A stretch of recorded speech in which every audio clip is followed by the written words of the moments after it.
We are now on the record.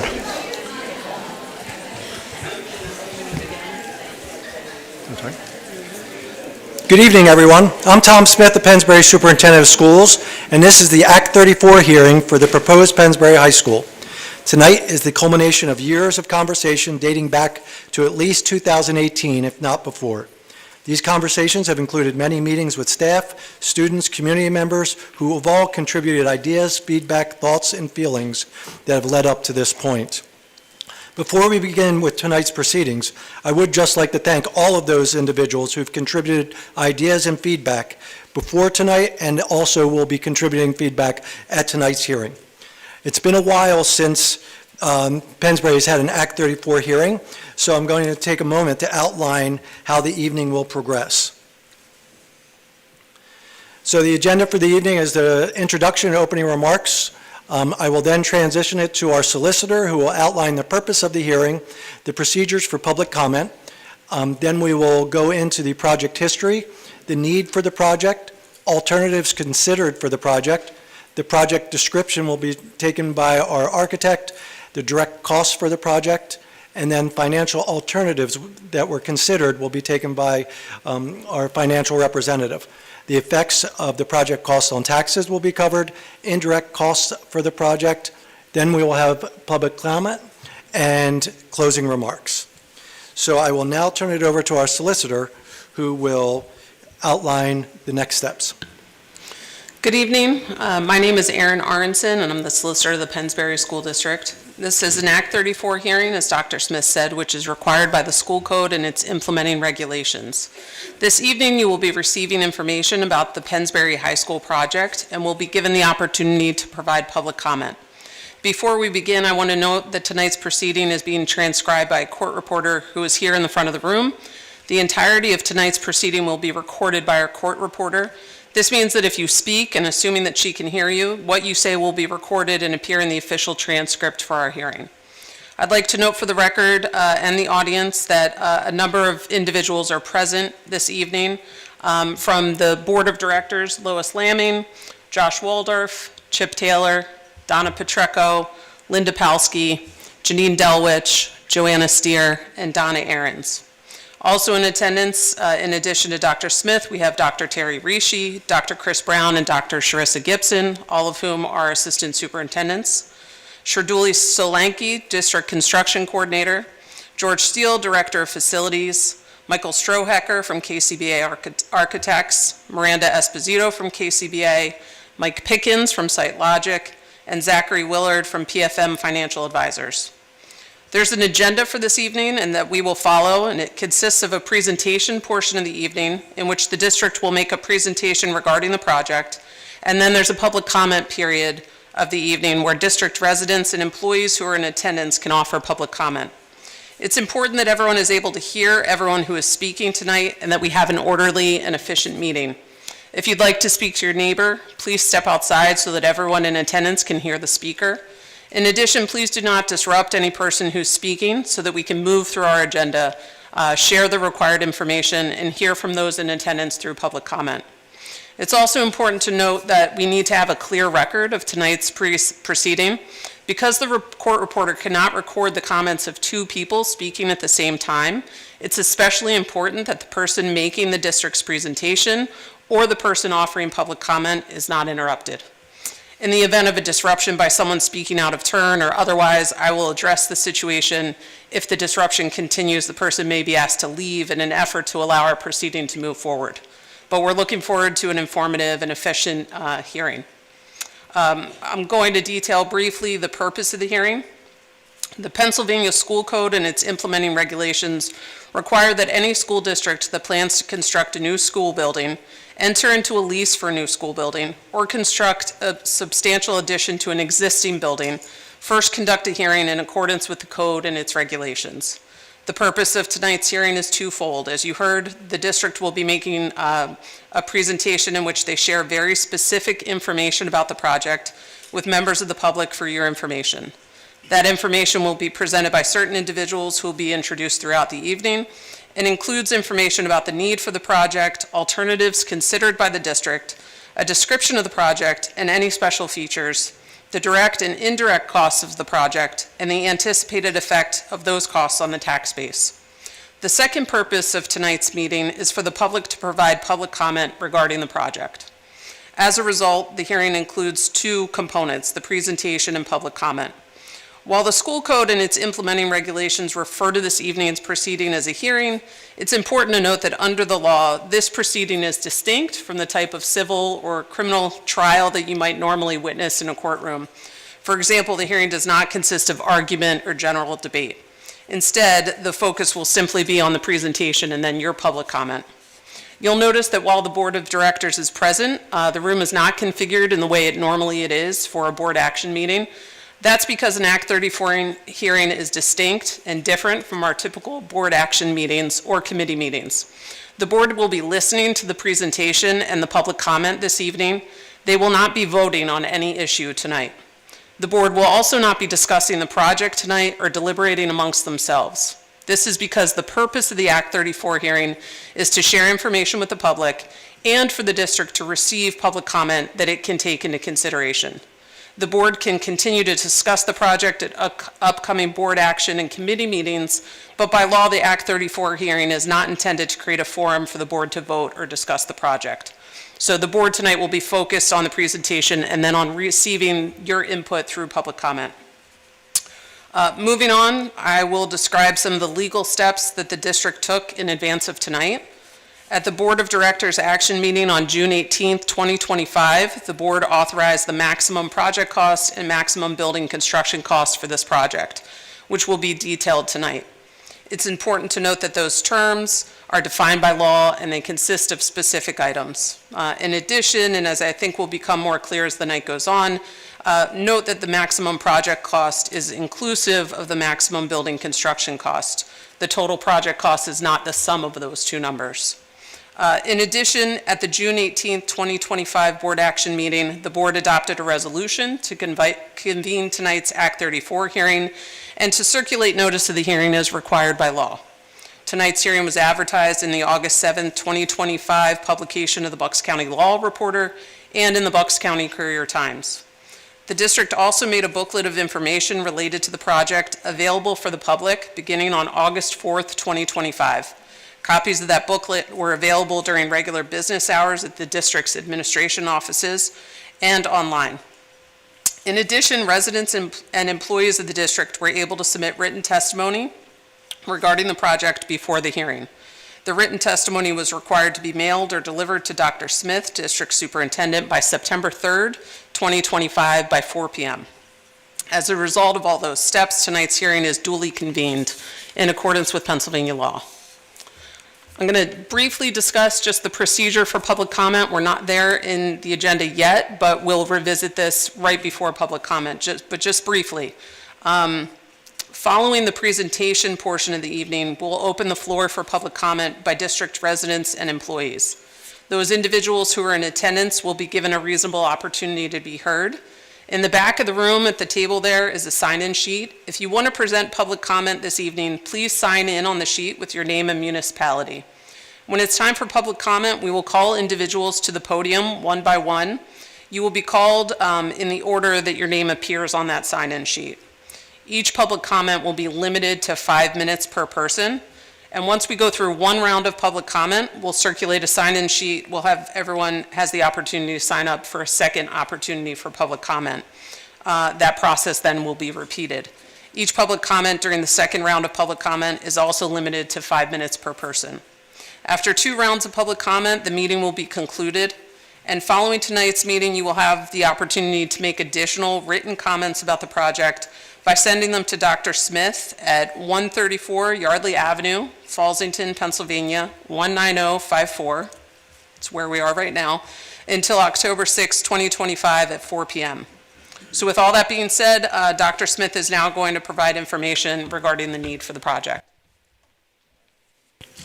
All right, thank you very much. In accordance with the Act 34 hearing, I will present the needs for the project. The Pennsbury High School campus as it exists today consists of 3 buildings, Pennsbury East, Pennsbury West, and an auditorium. All 3 buildings share the same physical site, though none are connected.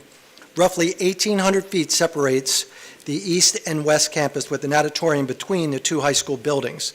The total area that these buildings is approximately 578,000 feet and currently educates all 9 through 12 students in Pennsbury. So the existing campus structures have the following deficiencies as we have identified. The 3 separate buildings create both physical and security issues with students forced to walk outside between buildings throughout the course of the day. General education classrooms and hallways are undersized, inhibiting flow, and do not properly support high school curriculum needs. Many classrooms lack natural light. Flexibility and current newer teaching methodologies are limited due to the small size of many classrooms and spaces. Music, art, and STEM-related classrooms are outdated and need reconfiguring. The buildings are inefficient, and the total square footage is larger than we require. The existing gym and auditoriums are also undersized for the use needs of the school. Current vehicular site circulation does not provide adequate parking or queuing areas for pickup and drop-off. The building infrastructure is grossly inefficient and in need of renovation. As previously noted, the buildings are not ADA compliant, and renovations to make these infrastructures efficient and accessible would be cost prohibitive. The Pennsbury School District analyzed the benefits, the restrictions, the financial impact of several options with the goal to improve the educational environment and the building safety for our high school students and teachers. So we're going to go over the alternatives considered. So as I mentioned, we analyzed the benefits, restriction, and fiscal impacts of several options with the goal to improve the educational environment and building safety for our high school students and teachers. So option 1 that was considered was to renovate both existing schools, Pennsbury East and West buildings, and the natatorium. The renovation to both high school buildings and the existing natatorium would be a lengthy and costly process. Construction would need to occur in the existing buildings while the students were within them or relocated to it or displaced during construction, creating security and safety concerns and a great disturbance to both teaching and learning. Renovating the East High School building would still not create a healthy educational environment that includes natural light into all classroom spaces. The existing natatorium could not be expanded to an 8-lane pool to be competitive with other modern schools. Estimated costs for this restrictive option were similar to the cost of a singular new modern building that was secure. With the high school buildings still separated, this option did not resolve the security concerns of the students walking outside and across campus to get to their classrooms. Option 2 that was considered was to build a large addition onto the existing Pennsbury High School West building to accommodate the student capacity in the high school East building, then demolish the East building and the natatorium. Similar to option 1, the renovations proposed at West and the new construction needed to accommodate the capacity at East would occur at the existing high school building while students were inside. This would also create a lengthy construction project, adding to educational disruptions and project costs. When complete, this option would add to an already sprawling building with a total building area larger than the projected new school, further adding to the existing high school maintenance and utility costs. In addition, the need to retrofit a good portion of the existing building, there is a diminishing return and an increased cost to retrofitting buildings that are 70 years old. Option 3 was considered. That is building one new high school to accommodate all 9 to 12 students in one facility. Building a singular, modern, and energy-efficient building, keeping all of the high school students' educational and athletic venues in one secure facility, while also reducing the high maintenance costs of our current existing structures. The construction of the new school would be located away from the 3 existing buildings, allowing for students to learn with limited disruption and safely isolating students and staff from construction activities. Option 3 was suggested by the district as the most fiscally responsible solution that meets the needs of the district's current and future educational goals and safely houses all the high school teachers and students into one modern, energy-efficient facility.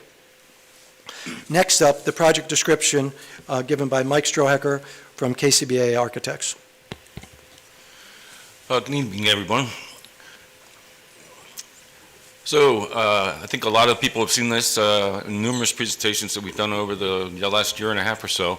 This is the site plan, the existing site plan, with the upper left there is west and the bottom right is east, with the stadium in the center. So that yellow area is the area of construction. Basically, everybody knows the site, I'm sure. Everything south of the path that connects west and east. There's the new building. Just click through. So we have the new high school that's completely separate from the other two buildings, and the remaining site, once west and east, and the natatorium and village park are demolished. You can see the large parking lot there to the north, another parking lot to the east of where the pool and the new gym will be. Keep going. The new building. You can see there's a bus loop is distinct and separate from the parking lot. Large parking lot, there's roughly 1,300 spots proposed in the new site. There's the main entrance. And then we have a separate community gym entrance that's on the eastern portion of the building, again with the parking lot that's associated with that. So the building breaks out into 3 zones.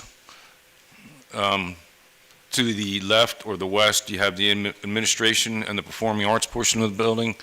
In the center, you have the 3-story academic core, and then to the east or to the right is the athletics and phys ed and cafeteria spaces. This allows the building to be separated and segregated at night for night and or weekend use, so you could have the left side open for a performing arts event or the right side open for an athletic event. And everything is all tied together with our original concept, our original plan of having this Pennsbury path that instead of being outside in the rain and snow is inside and climate controlled. Again, building breaks out into the 3 areas connected by the path. So that's the second floor. Again, with the same path on the second floor and on the 3rd floor. So it's a good organizing principle that links a lot of the major spaces and a lot of the classrooms together. Few images now of the exterior of the building. This would be looking towards the main entrance with the bus loop on the right and the parking lot to the left. Another close-up of the main entrance. You can see there, that's the main entrance, and then to the right is the secure entrance that you'll go to if you, your son or daughter forgot their lunch or book bag or whatnot. A view right inside the main door in the main lobby. You can see some display and some history work, some branding and whatnot. One of the nice spaces that we're proposing in the school is a learning stair that's just north of the main entrance in the commons area, just outside the auditorium. This is a space that can be used for many functions. There could be a public speaker there doing a lecture. It could be used to watch a movie or whatnot. Lots of different functions. This would be a view of the community entrance and the athletic entrance. You see the pool on the right there. And the cafeteria on the left. So the direct costs for the projects. There are 2 important costs that the school board has previously approved. The first is the maximum project cost, $269,546,944. This is all the items listed here, so it's not just the cost of construction. It includes items such as furniture, permit fees, and financing to create the 269 million number. The second approved cost is the maximum building cost. This is not maximum construction cost. It is the construction cost minus site development costs and fees for site development. This approved cost is $212,409,380. So next, I'll turn it over to Zach to review financing. Okay, great, thank you. So my name is Zach Williard from PFM Financial Advisors. As the district's financial advisor, it's our job to analyze the 4 alternative methods of financing for designing, constructing, furnishing, and equipping the Pennsbury High School project.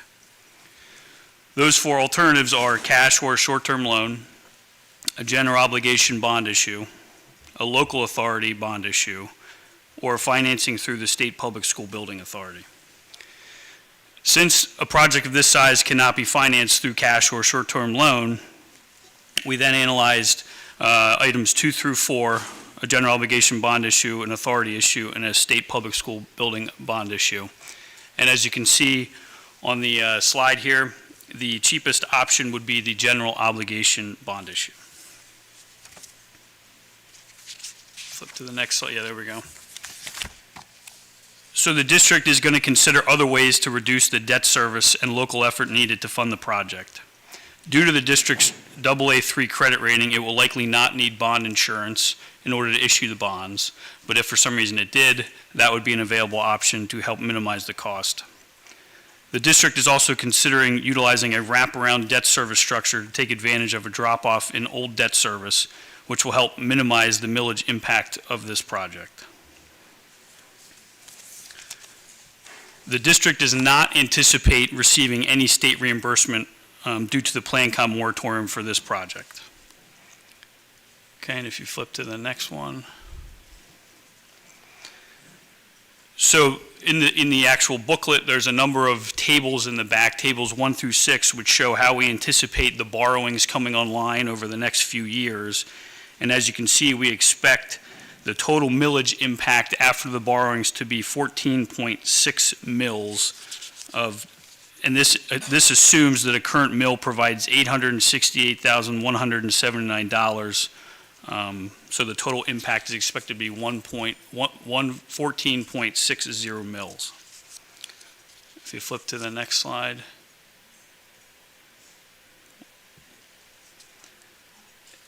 There is expected to be no indirect costs associated with this project, so the indirect cost would have a millage cost of 0 mils annually. And that concludes the financing alternative section.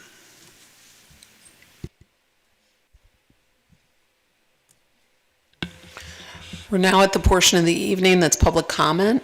We'll get the sign-in sheet and we'll start calling folks to the front.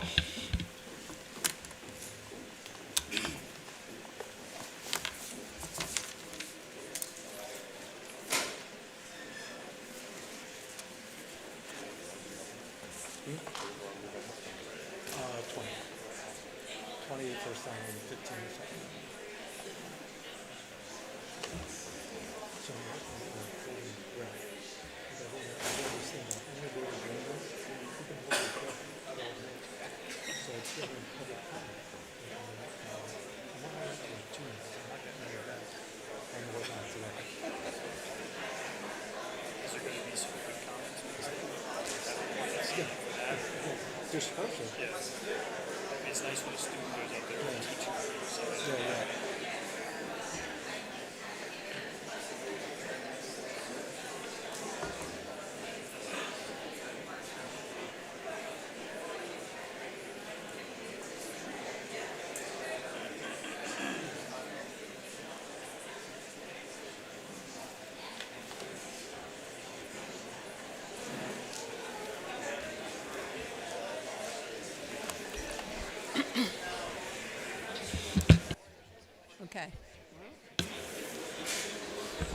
Okay, thank you for your patience. We're going to move on to opening the floor to public comment. To reiterate, we'll call individuals to the podium one by one. You'll be called in the order that you signed up this evening. Each public comment is limited to 5 minutes per person. Once we go through one round, as we said, there will be an opportunity for a second round of public comment. No person can offer a second round until we open up the floor to that phase of the night. That phase will also be 5 minutes of public comment per person. After 2 rounds of public comment, tonight's hearing will be concluded. And a few reminders about public comment. First, it's important that the board, the administration, and our court reporter are able to hear what each person says during public comment. It's also important that each person receive their full chance to speak this evening in accordance with this procedure. And finally, the court reporter can't transcribed tonight if two individuals are speaking at the same time, as I said earlier. So if the court reporter cannot hear, we'll need to pause to ensure that she can, and then we will move on. So as a result, please do not disrupt any other attendee providing public comment. If you have a reaction to someone else's public comment, please don't call out or make comments. You're free to address those viewpoints either during your own public comment period or in a written submission following the meeting. During your 5 minutes of public comment, you may ask questions or make comments, but just to note that public comment is not a dialogue. To ensure that everyone receives their full 5 minutes to speak, and that the meeting operates efficiently, the district won't be responding to your comments or questions now, even if you ask someone to respond. The project will be discussed at future board action meetings and committee meetings, and you can also submit your questions and comments in a written submission following the meeting. You can also direct questions and comments to the board and administration by email or letter, but the district will not interrupt your 5 minutes to have a conversation. When your name's called, please come to the podium, state your name and state your municipality so that the court reporter can include that information in the official transcript for the hearing. Following tonight's meeting, you'll also have the opportunity to make written comments about the project. I did misspeak earlier. You should direct those comments to the district's chief financial officer. Same address, 134 Yardley Avenue, Fallsington, Pennsylvania, 19054, until October 6, 2025 at 4 p.m. At this point, we'll call up the first person, Brian Brown.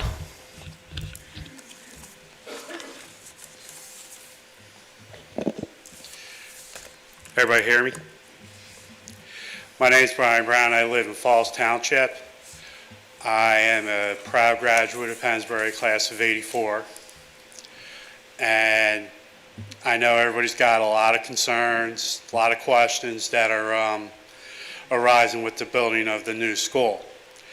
Now, we do need this school. I have toured both east and west previously, and if we keep renovating, we're just putting a Band-Aid on a large gaping hole.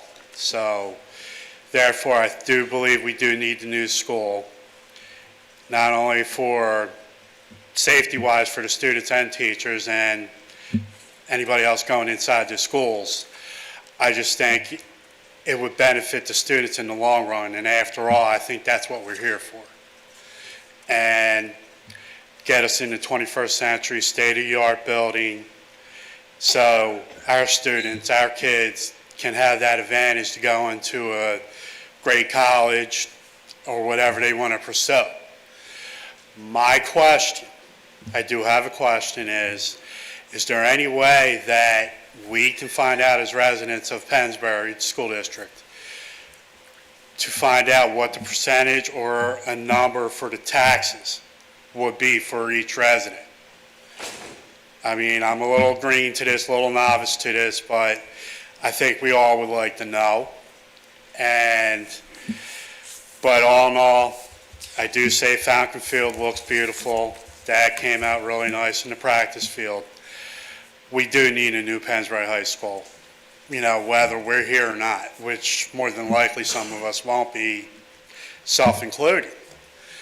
But we do need the new school. I know it's a lot of change. I went to East when it was just Pennsbury High School, and it's bittersweet for me. I got a lot of great memories over there. And after seeing the condition of some of the spots that I saw during the tour, renovations aren't going to hold for so long. And even if we did renovation to East and West, I believe it would cost a lot more to do that than to build a new school. And I just think that we're here. There's no going back. I think going and building the new school is the best process. And I thank everybody here that came out tonight that's concerned, whatever your concern may be. And I appreciate you having this Act 34 hearing. Thank you. Thank you, Mr. Brown. The next person is Aylin Barth.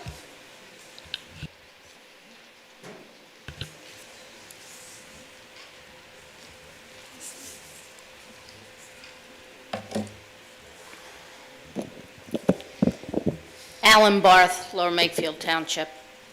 If I wanted to buy a $500,000 house and knew I couldn't afford the payments right now, but bought it anyway because I was counting on raises in the next few years to make the payments, that would be irresponsible, risky, and a gamble.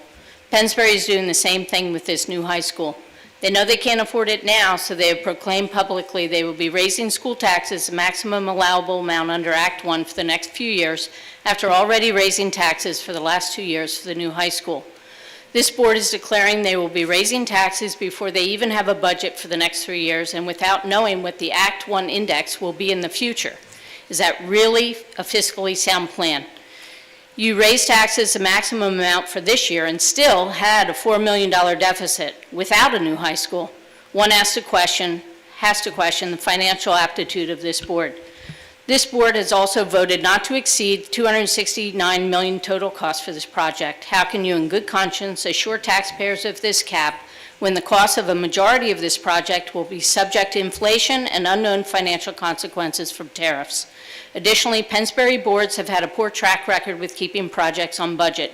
Millions of dollars of overruns on Pennsbury West renovations. Recently, the stadium project and BAME renovations were over $10 million above original estimates. What can we expect the overruns to be for a new high school project, which is almost 7 times as big as the BAME project? Then there was a recent policy the board passed to require all contractors to have 70% of their employees to have apprentice program experience. That drives up costs without a quality guarantee. Imagine if I had a $1,000 per month food budget and I shop at Giant, but the policy said I had to spend $700 of those dollars at Wegmans. It would seem that someone would want Wegmans to be unfairly guaranteed a certain amount of business. Additionally, the 70% policy the board passed severely narrows the bidding pool and could be deemed as an exclusionary practice. Is Mrs. Aronson willing to risk a lawsuit against Pennsbury School District over this policy? Now, the recent public walkthrough, was it to showcase the poor condition of the high school or your mismanagement? This board blamed prior boards for not raising taxes and not fixing problems.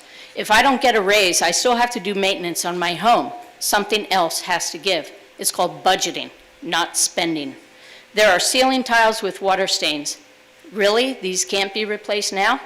There's mold in ceiling light fixtures. This can't be addressed now? You people are like the woman who is missing a button on her coat. She goes and buys a new coat. When her husband challenges her on her purchase, she says, "But do you know the cost of buttons?"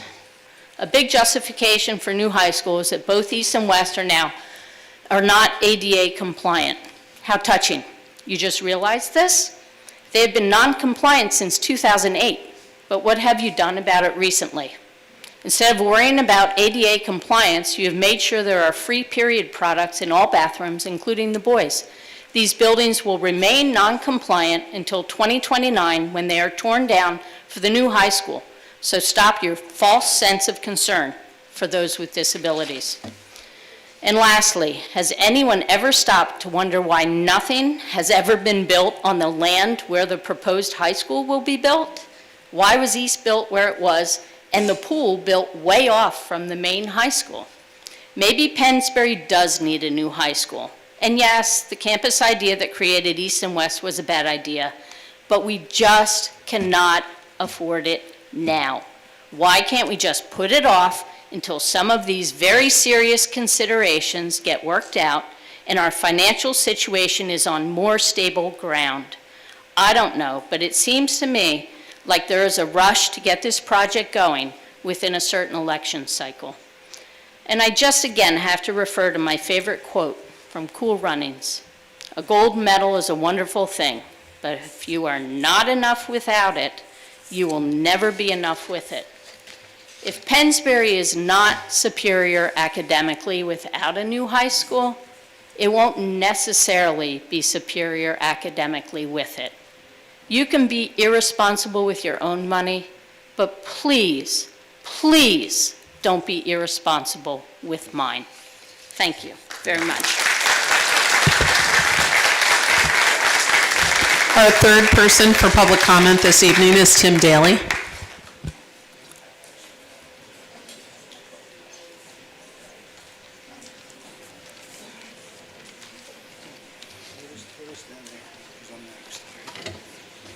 stand right here, Wayne over there.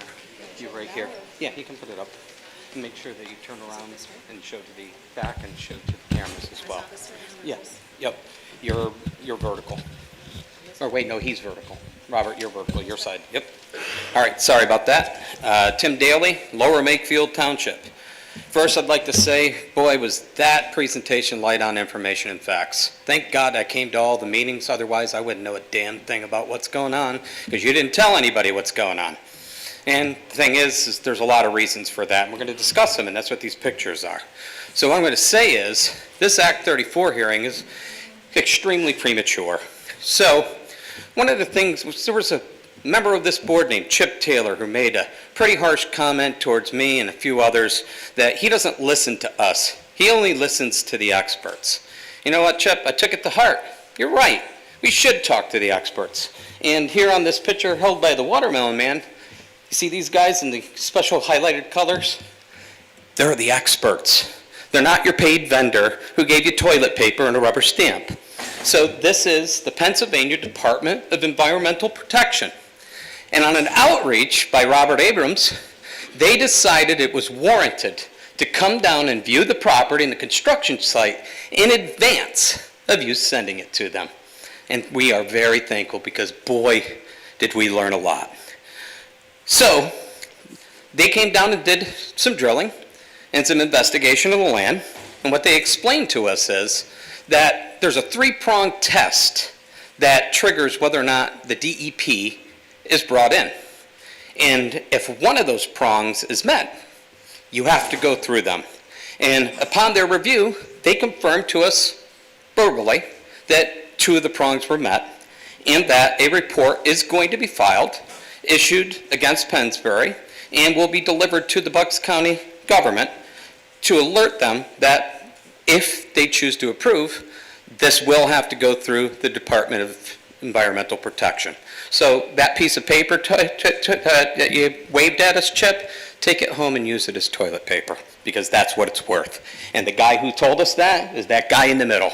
And he told us he's the one that's going to decide whether or not you build on this property, not your buddies over at Valley and not your buddies at DBA who you paid to write up the documents. So while they were out there, they conducted a couple of tests and they dug into the ground.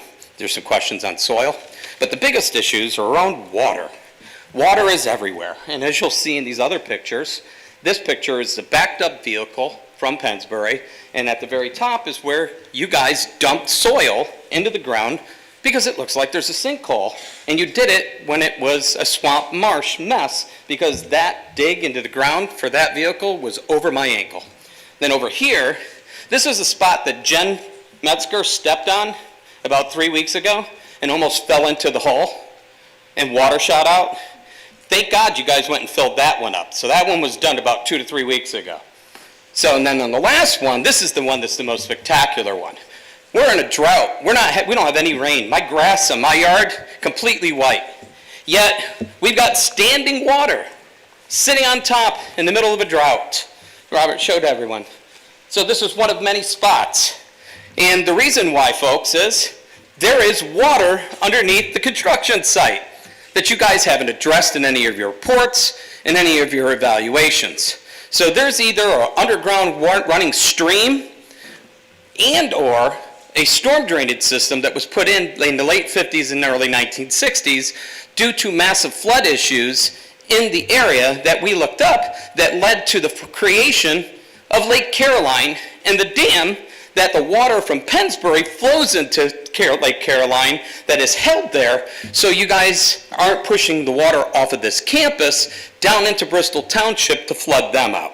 So where my concerns lie now are two things that we learned in this visit. One was we were told you're supposed to have a settlement risk assessment. Where is it? You haven't presented one. You haven't discussed one in any meetings. Robert and I have been to all the meetings. Hasn't been brought up. The other thing is, you are required to do a hydrologic impact model assessment to determine where the displaced water is going to go when you build this new building. Because that is an ever-loving swamp, and you've got monster water that's going to have to be pumped out of there, and there ain't no place for it to go. And the DEP, guess what? They oversee water. So you guys better get prepared. So the question is, do you want to halt this Act 34 hearing because you're unprepared? Or do you have to go, are we going to go through hearing 2, hearing 3 until you get your shit together? Thank you. Our next individual for public comment is Mr. Abrams. For the record, the court reporter can record that the last public speaker displayed 4 large pictures. Mr. Abrams, when you're ready. All right. Robert Abrams, Lower Mayfield Township. I need 4 rounds or so I'm going to go through this. Business manager Chris Burdnick requested from PFM original financing. It was for about $368 million. When he was told that that's above the Act 34 Taj Mahal, he went back and said, well, write me up one 2 weeks later for $301 million. So after that, we told him, no, you're at your limit now to borrow. Oh, okay, so he went back to PFM for the 3rd time and said, write me another one up for $250 million, all within about a 30-day period. What does that tell you? Mr. Burdnick on 4/3/23 sent an email out to everyone saying that this project, whether it was rehab or new, needed a referendum. But he was totally ignored. And you wonder why the business department now is all gone. They all left. People with very high qualifications in long-term service, and even a Pennsbury graduate with a master's degree, have all left. Now let's look at this project compared to and do it to comparatives. Like-kind buildings, recent. North Penn High School for 3,300 students, new was $401 million. Well, if Pennsbury's 3,000, that's 10% less. That's $360 million, not 269. Abington Middle School, narrowly passed when put to referendum in May of 25, $285 million for 345,000 square feet, which is $826.09 a square foot. That, if you extrapolate that out for Pennsbury's 497, it comes out to $410,566,730. Now, if you go to the next one, Quakertown now is doing an elementary school, $63,683,295 for 95,000 square feet. If you extrapolate that out, it's $333,163,950, but Pennsbury has $29 million in site development costs that Quakertown does not. So that means everybody is proposing 30% or more than Pennsbury is. How does that work out? I know SiteLogic sent me a response to my right to know and told me it's a trade secret that they can be 30 or 40% less than everybody else. I would sure like to know that trade secret. Pennsbury has not met Act 34 requirements as there has not been a community meeting since October of 24. And the reason for that is there was a lot of public comment against this, and it just so happens that the superintendent gave the order not to record the public comment because he would have to answer to it. Now, he may have recorded it, and it just happened to fall off. The only other presentations the community has been able to go to are facility committee meetings, which are held on the first Thursday at 5 p.m. when most people are either at work or coming home from work, meaning that Pennsbury has not met Act 34 requirements to hold meetings for the public and for the public to participate. Act 34 requirements, it is refused for alternatives to constructions. The alternatives that the superintendent discussed here tonight have never, as far as I know, when I go to at least 4 meetings a month, been held a meeting for to discuss rehabbing either east, west, extending west, or any of the above that he talked about. Pennsbury has approximately 9,600 students, that's 2024 enrollment. AI says there's 28,130 households approximately. That would mean that 34.1%, if you allocated 1 kid per household, can use the Pennsbury School District. More accurately, 1.5 kids per household means 77.25% of the constituency here has no use for Pennsbury. Now, the national average is 1.97 students per household, and that would be, we'll call it 2. That would mean 82.9% of the residents here are going to be asked to pay for this monstrosity, and they have absolutely no use for it, with 20% of them being senior citizens. This is an abomination. Okay, this is nothing. I'll move on.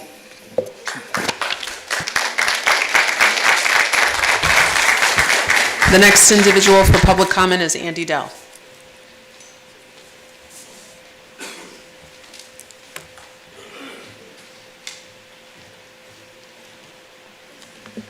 Andrew Dell, School Board Director candidate for this year.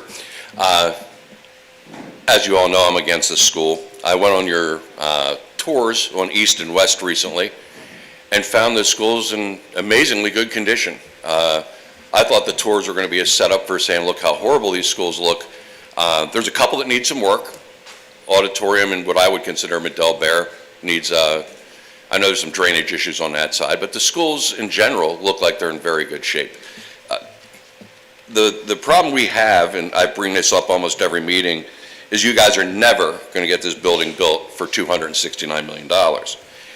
And where I foresee the problem is, and you sort of have us captive, is if you spend this $269 million and this building is halfway complete, which I think that's about where it's going to get you, you're going to be out of money.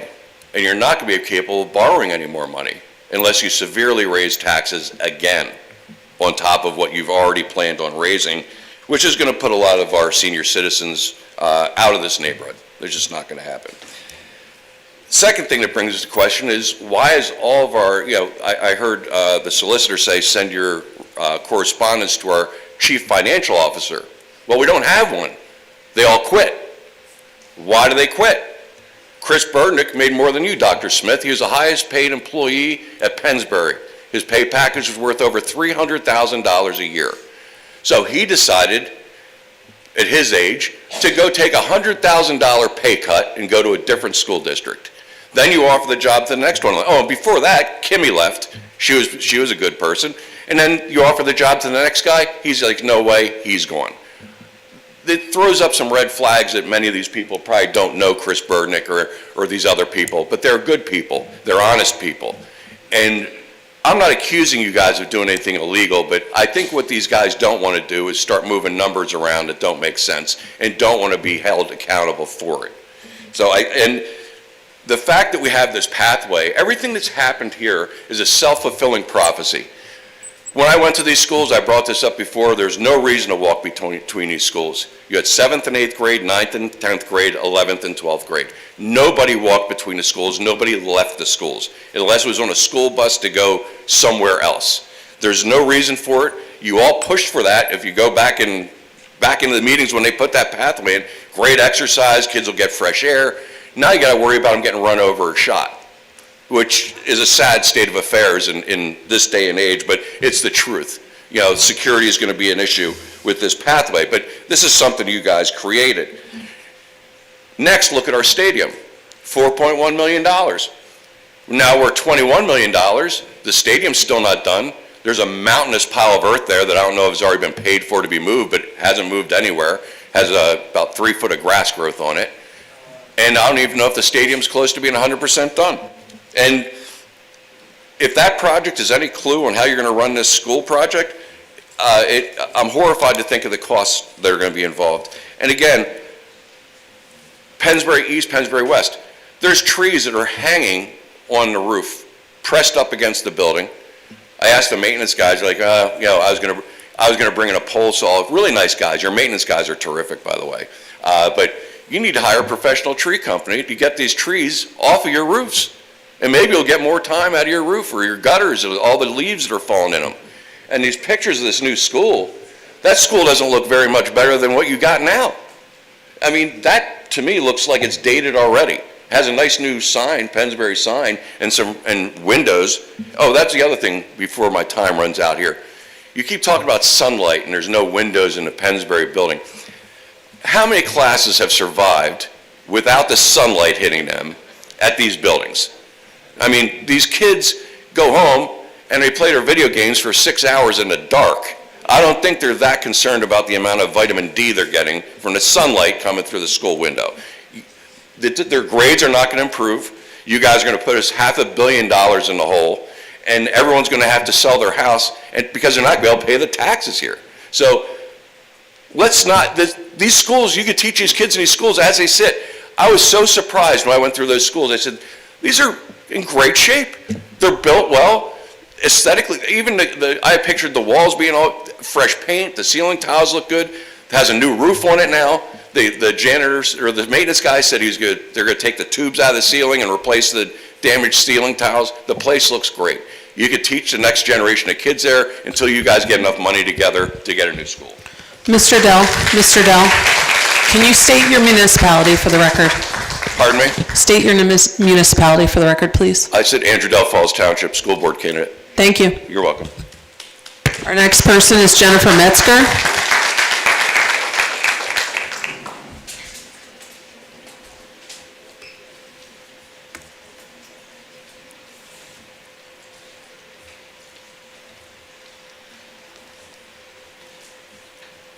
Hi everybody, Jennifer Metzger, Falls Township. I actually live across from the Pennsbury High School campus that we're talking about. I'm one of the people that has been complaining about the digital sign not being on since Thanksgiving.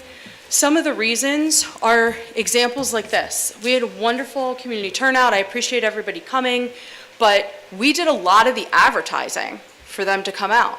You don't even have it on a sign. We're on a major street. It's nice that you're trying to change the campus to more of a commercial or industrial use up on Hood Boulevard, but it's not appropriate. So we're asking you not to put up a 50-foot wall on Hood Boulevard in front of our homes. Across from us is all wetland, and this is where you want to build on. This was a park. This was a stream. The older community in the area has communicated to us there's a reason that the school was not built in this section of the 130-acre campus. You've had other people mention it tonight, so I'm not going to go any further there. In your own words, the gyms are undersized. The building is too big. You have two buildings, 300,000 square feet each, so you have 600,000 square feet. Sounds big? Sure. The student body has gotten smaller over the years. When I graduated in 1998, it was with 854 people. This past year, you had just over 700 that graduated from Pennsbury for 2024. So it's getting smaller, student body. The building is too big, but the gyms are undersized. How does taking down 600,000 square feet in buildings and building a 500,000 square foot building make sense? It doesn't make sense to me. If it's too big, you don't build another one. But I did graduate from Pennsbury, so maybe my math is off. It's not ADA compliant. It's only a conversation. Yeah, not ADA compliant is only a conversation that you're even bringing up because you brought the handicapped kids back into the school. Now, why do I have a problem with that? Because we're not giving them the appropriate resources. So there's not school choice, right? It's Commonwealth. We don't have school choice. Unless you have a handicapped child, then you're able to send that child to the absolute best place to get them the best care. And the school is supposed to give the money that would have gone to that child in the school district to wherever it is that you send the kid to. That's for their best chance. It's not appropriate that they're back in the school so you have a money grab. It's not appropriate that we have to remind you, because we did at the September and October meetings last year, that the handicapped kids should be on the first floor. You're not going to have somebody that's in a medical bed be taken upstairs in an elevator. What if there's an emergency? Well, they're the same type of conversations that we're having with you about everything. You're an education facility. You're supposed to be communicating and making us smarter and giving us more information, but look what you did. You want us to believe that you can build a building, but you didn't even build a presentation. Literally. You've got how many people in this room? And you gave us 2 tiny screens. You gave us 50 pages of information online, but you didn't read it. What about my seniors? What are they going to do? Borrow a computer to go online? You couldn't go through it with them? That's what you're here for, is to give us information. As far as we understand, you've spent 3 years and $3 million planning this building. I didn't see that tonight. I don't know what this was supposed to be. I thought you were supposed to give us the information. But then you do use companies like PFM Consulting, who was sanctioned for $250,000 last December for hiding information and destroying information. You use them to tell you things like, you don't have to do a referendum as long as you stay under $300 million and as long as you stay under 500,000 square feet. The referendum isn't a penalty to you guys. This Act 34 hearing wasn't a penalty to abuse you. It's for you to share the information to the community, right? You have what? 23% of the community has kids. So we're talking to them to give them information about how their kids are going to be abused on campus for the next 5 years in a construction zone. You're talking to the other 77% of us out of the 28,000 households because we're the ones paying for it. You're taking our taxpayer dollars and you're sinking it into the ground. Literally, sinking it into the ground. We're asking you to spend it on our kids for scholastics, not athletics. Although an Olympian would be great, it does nothing for our school district. Our next speaker is Wayne Bell.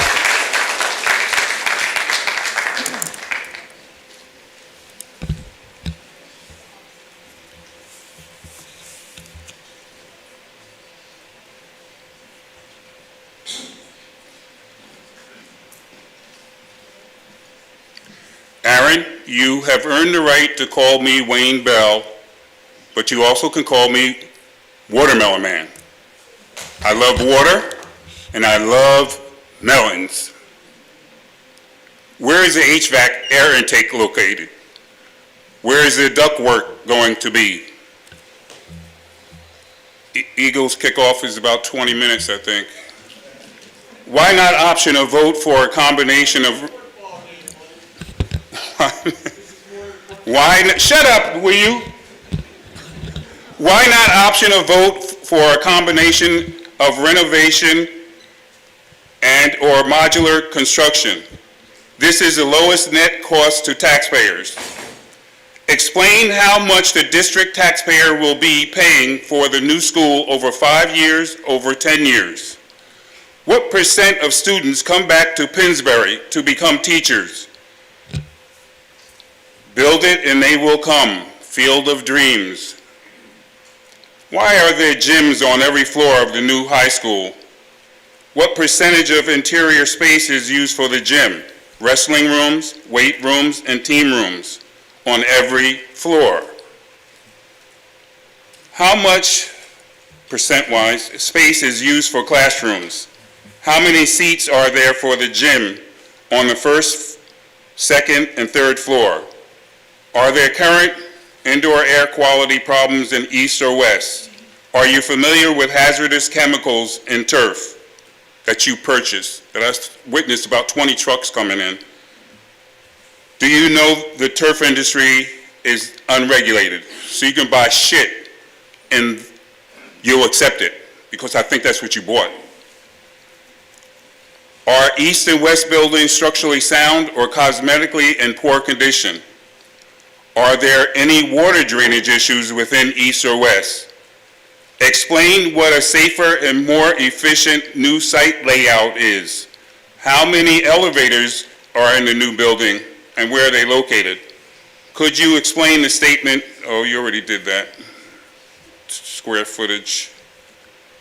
Explain students walking outside east to west or west to east is a building deficiency. What is replacing Village Park? You already told us what they're going to replace the pool. Thank you. Where is the school bus maintenance yard located? Explain the construction site dust, PM 2.5 micrometers, KCBM or whatever your initials are. Explain how many turf carpet fields will be built on Pennsbury property. I think you, Dr. Smith, you told me not many, but I counted 10 so far on that picture. What mitigation is being done for noise, dust pollution, and student safety? Microplastic pollution for students in the community. With a reduction in natural green space and with an increase in heat retaining impervious surfaces like parking lots, turf, plastic carpet with recycled tires as infill, how will the urban heat island affect the school and the residential community? Explain why the new high school cannot be built smaller on Village Park land and East High School location. Is the courtyards using artificial turf carpet? What is the total percentage of turf carpet on Pennsbury land? Do you know the health hazards of PFAS, forever chemicals, microplastics, volatile organic compounds? Should be very familiar with that. You dumped all of those tires over there, and the kids are going to get sick. I guarantee you that, if not injured. Does children 9 through 12, or I already said that, do you know what a microclimate is? Will there be a new digital sign welcoming students and community for school events? Why or why not? Why not build a school that fits within the residential community? Why build the new school on virgin land that is wet and has waterways surrounding the Pennsbury land? Why build a new school close to a highway with pollution and noise? PM 2.5. How many children live within 2 miles of the school? Mr. Bell, I was giving you a few extra seconds there because you got interrupted. Could you state your municipality for our court reporter? For you, anything. Court reporter, I have 2 homes. So which one do you want, Levittown or Falls? Thank you. That's sufficient, Mr. Bell. Okay. Our next speaker is Kim Scarpiello. Apologize if that's mispronounced. Kim Scarpiello.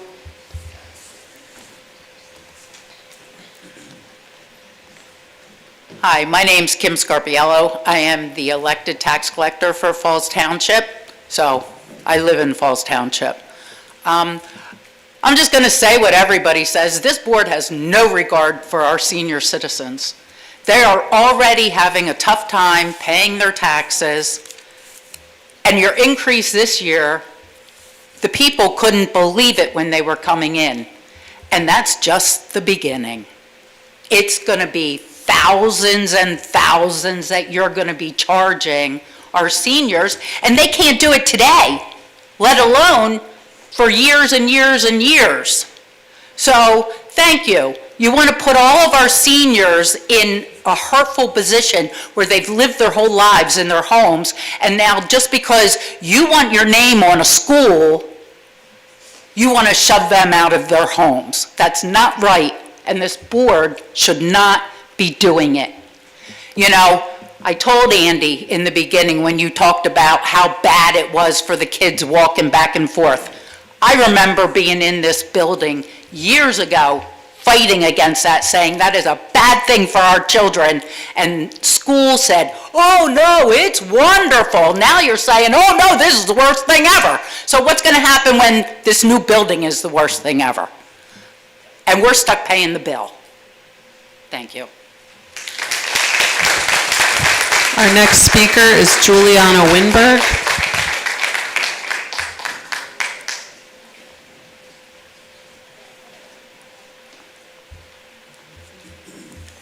Hello. Juliana Winberg, Falls Township, homeowner since 1989. Before I share what my thoughts are, I wanted to make the people aware of what a mill rate is. We discussed that, you brought that up earlier.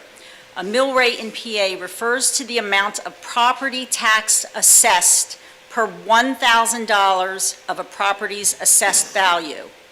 It's used to calculate how much property tax homeowners owe based on the value of their property. So right now, Falls Township is, I believe, about 8, and you mentioned something going up to about 14, so that's going to be about double based on $1,000. Good evening, friends and neighbors. We would all love a beautiful new school. There's no question about that. But the real question is, can our residents afford it? Here in Falls Township, the median household income is about $86,000 a year. But when we include retirees, the elderly, and those who are unemployed, the per capita income drops to just $37,000 a year. That is the reality for many of our neighbors. The projected tax increase tied to a new school build is about 5% every single year. For how long, we don't know. For families already stretched thin and for seniors on fixed incomes, that burden can quickly become unbearable. About 5.4% of our people live in poverty. For some younger families, incomes may rise over time, but for about 15% of our residents, especially seniors, their income will not rise. That's why this decision must be made with inclusion of all people in Falls Township, not just those who can afford it. The purpose of education is learning, not fancy buildings, not fluff, not higher property values. Kids don't need marble floors or glass towers. They need good homes, caring teachers, and the support of a strong community. And those things can happen anywhere. When my daughter graduated from Pennsbury in 2002, it wasn't the walls or the paint color that gave her an education. It was her teachers, her peers, and the values of this community instilled in her. And what are we teaching our children if we push aside our seniors? The very people who built this community into what it is today. That's not education. That's not a community. I toured both schools. Yes, they are older buildings, but to my surprise, they looked very much the same. They are functional, they are safe, and with proper maintenance, they can continue to serve our children well. I also researched what it takes to make ends meet here in Falls Township. According to the MIT Living Wage Calculator for 2025, a single adult with no children needs about $45,600 a year before taxes, closer to $54,000 with taxes included. Our top two local jobs, office administration support at $46,800 and sales at $5,400, barely meet the living wage. The total number of working age civilian employees here is about 18,000, with a median earning of just 54,000. That means many households are already struggling to balance rent, groceries, health care, and transportation. Adding higher taxes for a new school will only make life harder. So tonight I ask you, let's make this decision together. Let's focus on education, not appearances. Let's honor our seniors, support our families, and teach our children the true meaning of community. Because a strong education isn't built with bricks and glass. It's built with values, teachers, and neighbors who care. Thank you.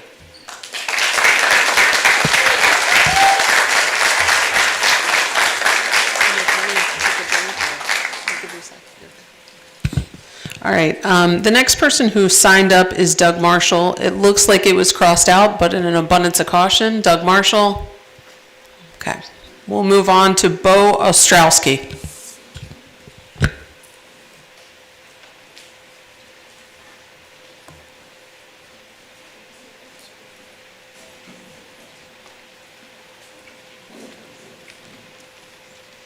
How you guys doing? Bo Ostrowski, Falls Township, Pennsbury alumni, and I have two kids in the district right now at Oxford Valley. I just want to start with, I am for the school. I've spent the last 24 years of my life working construction, working on buildings like this, hospitals, schools, high-rises, mid-rises, you name it, I've worked on it. I've worked on buildings that have been renovated and buildings that have been built from new. And I can tell you from firsthand experience that when we build new, the costs are normally more in budget. When we renovate things, it's always overages, it's always change orders. Charles Bame's a good example of that. There's always something else that you didn't see. I know my employers, it's so hard for them to get a change order on a new building. When we bid a contract, we have to stick to that. You know, the only time we get a change order is if there's something else is added, and it's normally would be added by, say, the district, or, you know, something that came along later that they said, oh, we want this instead. But as long as we stick with that original contract, the original plans, it's always, not always, but typically in budget. And that's what I have to say. Thank you. Our next speaker is John Tadlock.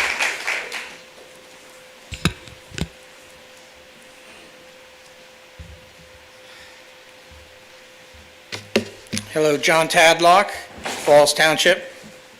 I attended the high school tours these last couple of days, and I have to commend the maintenance staff for the outstanding job of maintaining the outward appearance of the buildings. But beyond the shiny floors and the clean walls, there remains poor design, roof leaks, cracked walls, chipped and missing floor tiles, outdated HVAC systems, as well as structural problems. Now, the board could do nothing. Kick the can down the road, as they say, which is a safer, less controversial option.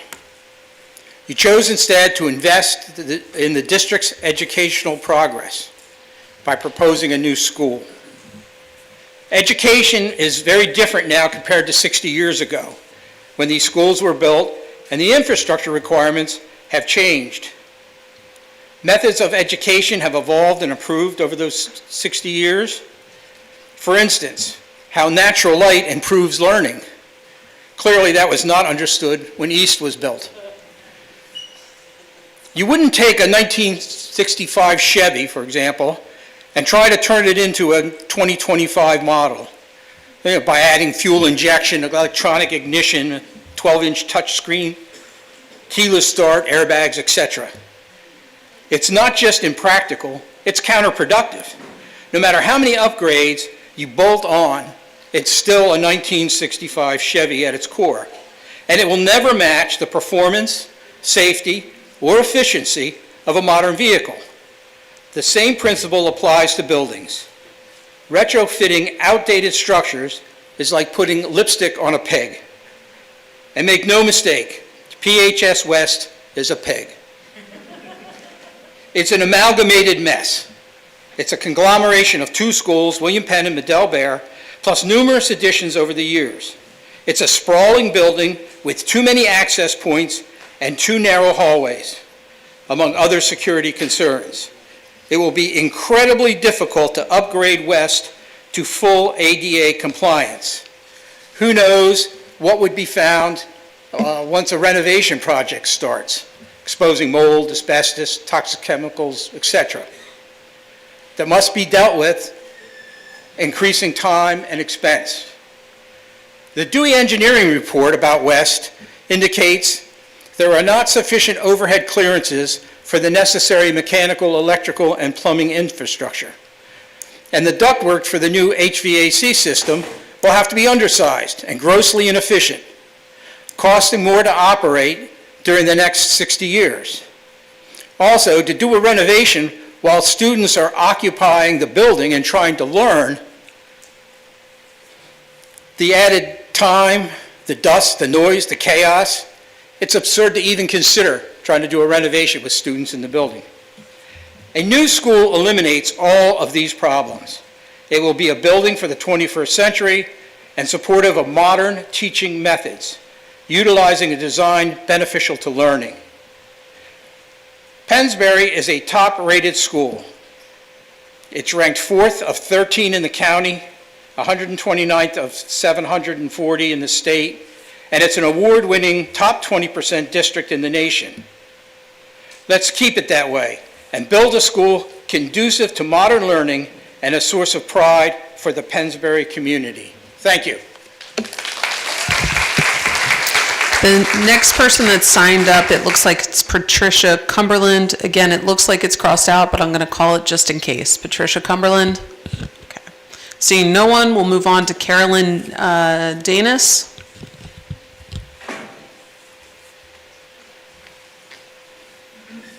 Hello, Carolyn Danis, Falls Township. I came to this meeting to get a little bit educated, more than what I've been reading online. I'm learning a lot from the speakers here. Seems to me that there's a lot of assessments not done, like the environmental impacts. I thought we would hear tonight what the actual cost comparison from repair to the new building would be. That kind of was skirted as, oh, it's almost the same amount. That's not a value.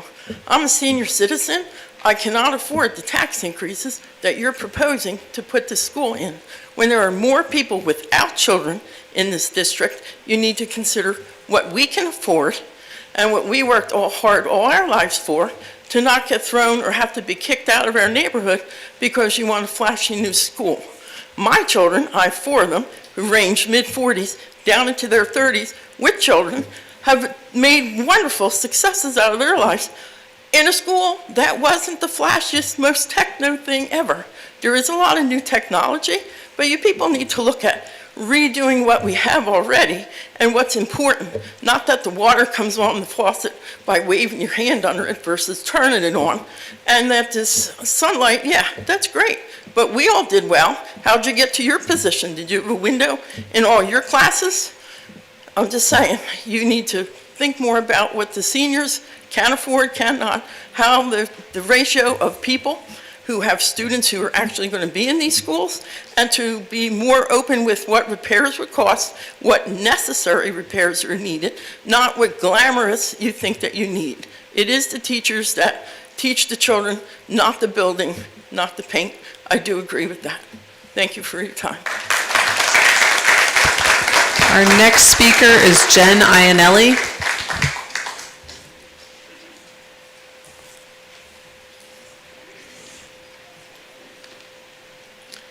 Jen Iannelli, Falls Township. I just had a more of a question. I know you guys can't answer the question, but this pertains to the bathroom. I didn't know, obviously I think you guys are going to have one door, one entry, and is it going to be the left boys, the right girls, vice versa, and then you're going to have sinks in the middle? Is it going to be privacy, or is it going to be a free-fall? They just go in and use whatever they want. I think girls need their privacy, boys need their privacy. I'm not sure if you can answer that going forward. I don't have a lot to say, but I also want to piggyback on this gentleman said the state of the art building. What comes with that is state-of-the-art taxes.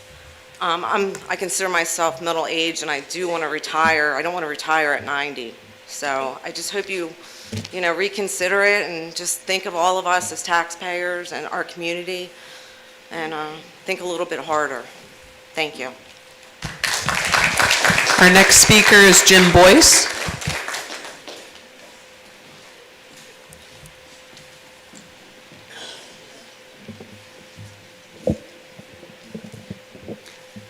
Good evening, Jim Boyce, Falls Township, candidate for Pennsbury School Board Director, proud parent of a first grader at Walt Disney.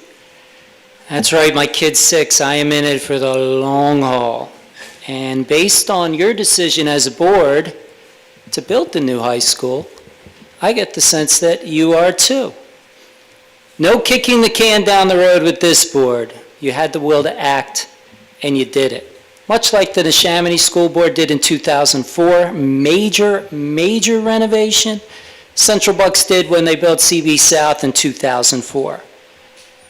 They've invested money since then in the schools, no doubt about it, but not this kind of money, because they were paying 2004 prices. Because the process of maintenance, upkeep of buildings, renovation, tearing buildings down, building new ones, it never ends, never ends. And I looked at the packet you put out online. We only have 3 buildings that are newer than the 1960s. What's next? What's next? What's next? It never ends. And of course, the students are the heart of our district. They make the district go. It's our students and parents, but the buildings matter. We want our kids going to top quality buildings so they feel good about themselves. Two reasons why I wanted to bring up why we need this new building, this new campus. Students need consistency to reach their full potential. And with a renovation, with the constant construction in the same building, they're not going to get that, in my opinion, as much as they would with a new building. But for me, the biggest reason, it's kind of a bad four-letter word now to say in schools, is mold. Mold is everywhere. Mold is probably in this room right now. And when it takes over a classroom, it is a huge deal. And sometimes insurance companies, they're only paying out pennies on the dollar. Everything's got to stop. It has to be taken care of. It has to be fixed. You've got the teacher in tears because they might be losing a lifetime of materials, some of which can't be replaced, even when we add up the value.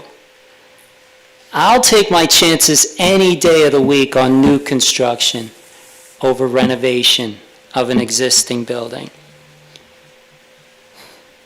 So those who think this isn't the best time to build the school, we should wait, I disagree, and I'll give you a couple reasons why. Number one, you're at a really good place with your staff unions. Your teachers and certificated staff unions are under contract to 2031. Your support staff union is under contract through 2032. We know, for the most part, what we're going to be paying out in salaries. We can budget for that. There's going to be labor peace for a long time. And as you've said, Dr. Smith, at many meetings, retention here of staff is pretty good. So if someone does happen to leave and they're paid on a salary guide, as they all are, at step 6, they leave. We can't find anyone because maybe they're a foreign language teacher, maybe they're an ESL teacher, maybe they're a bus driver. Incredibly hard to find these folks. Maybe we got to bring them in at step 8, step 9 to fill the gap. So retention is key. So you got that going for you. The other thing you have going for you, which surprised the heck out of me, is the federal funding mechanisms. Title I, so far it's okay. I mean, there was a freeze from the federal government in Title I money for summer school. We got through that because of tremendous pressure put on the politicians down there on the Beltway in Washington because they didn't want to tango with the parents of special needs students. That's the way to go because they would have lost. If you're going to tell me my kid can't take advantage of speech, we're going to have a problem. And the third one is we can't wait anymore because the costs of things are just continuing to go up all the time. And if we wait even a year, we're going to be paying a tremendous amount more money putting this thing out to bid again. So I see I'm just about out of time. Thank you. Have a good evening. Our next speaker is Michelle Dice. I do want to remind everyone, we've been here a little while, we have a ways to go still. Please try to limit the comments amongst yourselves in the audience. You'd be surprised, but it does carry to the front and can be distracting for our court reporter and everyone else here. So thank you for your cooperation with that. We'll get done a lot faster. We can hear people clearly. Ms. Dice, please state your name and municipality. Michelle Dice, Falls Township.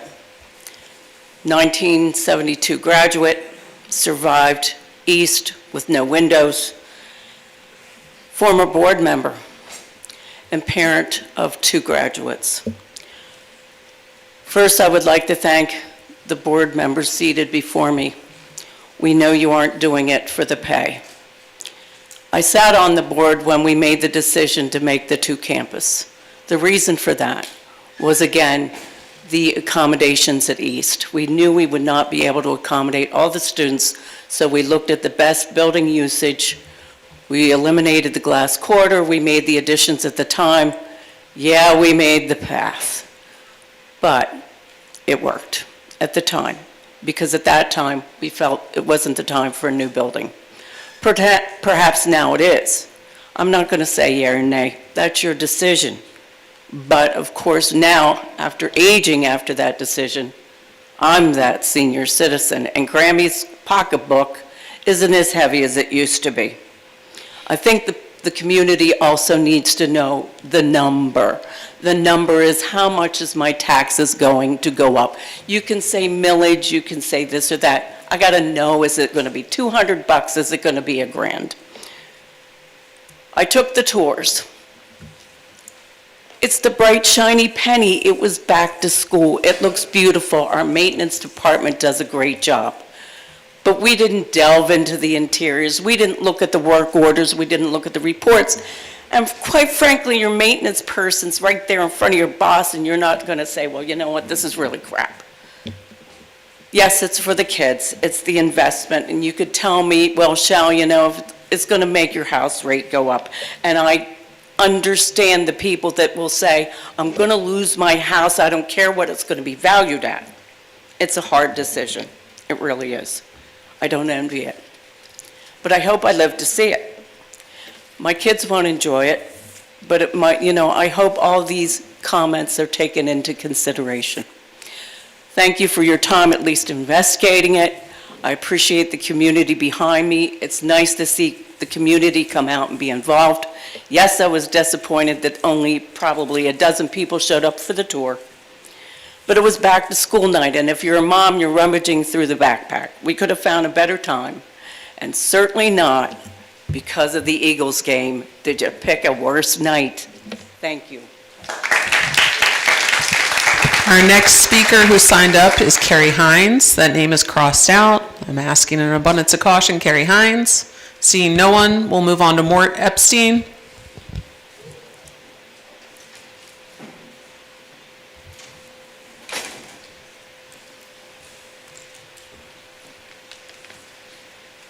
Hi, my name is Mort Epstein, Falls Township.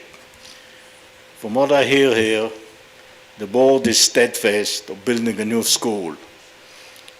What's wrong with renovating what you got?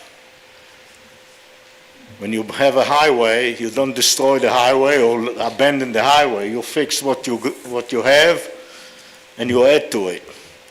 And you can bring it to the 20th century, whatever you want to do with it. And I'll take another example. The B-52 was conceived in 1946. It was test flown in 1952. It was purchased in large numbers in 55 and put in service, and it probably will serve the United States Army till 2040 and beyond. What's wrong with fixing what you got? Furthermore, if you already decide to build a new school, you're probably going to raise the taxes to the roof. That will force a senior citizen like me probably to sell my house and move elsewhere. I've been living in this house from 1976. Nobody tells how much you're going to raise the taxes. The last tax bill I had, including what you pay in March and what I had to pay now, is $4,500 a year approximately. How much longer I can afford this, I don't know. But the best thing I can see is going out there, bring a decent contractor, see what you have, fix it, make it, bring it into the 20th century, just like they took the B-52 and brought him to the 21st century. It's the biggest bomber that carries the biggest payload in the American arsenal. And the board here, you are not the federal government. You cannot print money like Joe Biden. You definitely cannot do that. So thank you very much, and just take this in consideration. Our next speaker is Dan Finn.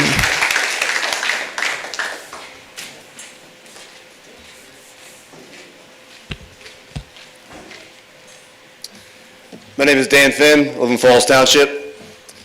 I am not from here. I am from the other side of the river. Moved here, I married into this community about 5 years ago. I have 3 kids, 2 in Eleanor Roosevelt, 1 in Penwood.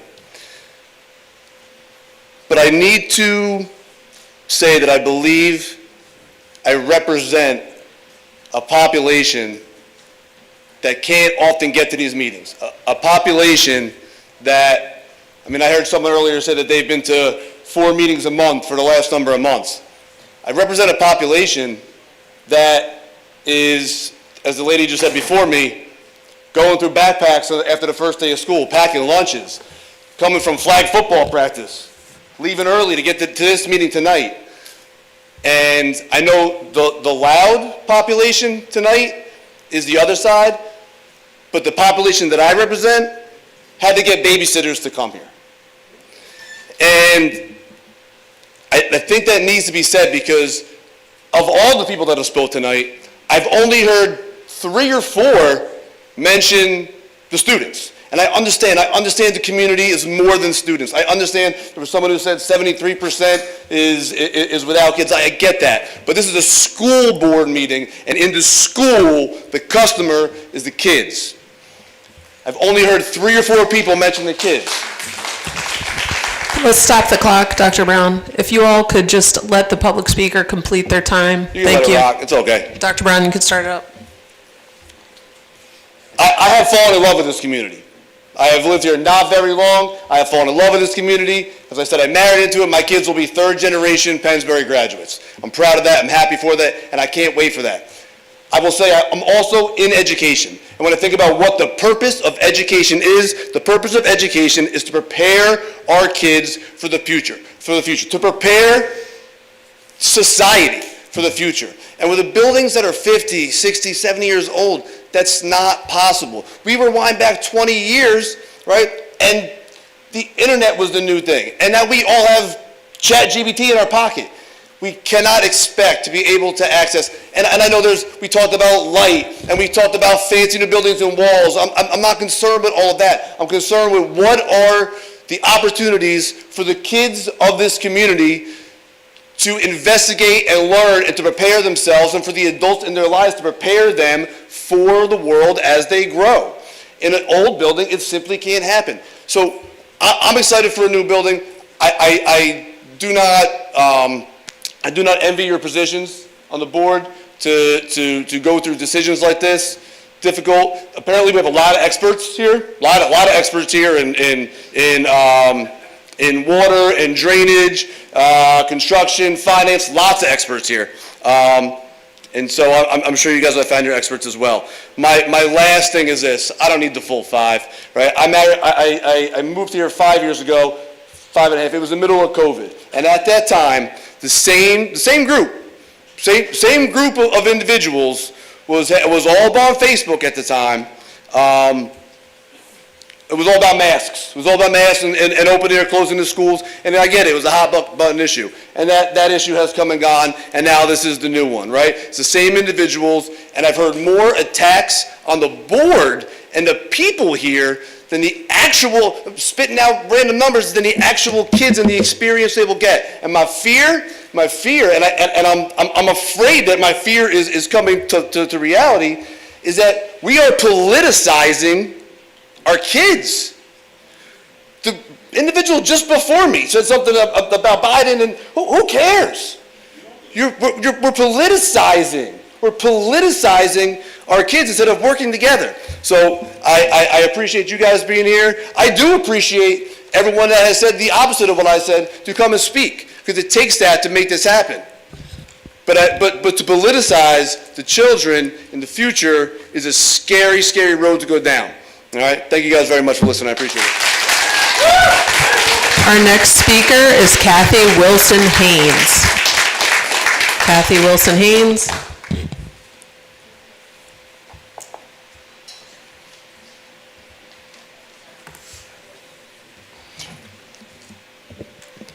Good evening. My name is Kathy Wilson Haynes. I'm a Falls Township resident and a 1989 graduate of Pennsbury High School, and my youngest graduated from Pennsbury in 2017. I came here tonight, I'm not really for or against the school, kind of hoping for information, and like a lot of other people who spoke before me, I feel like the actual information is kind of thin.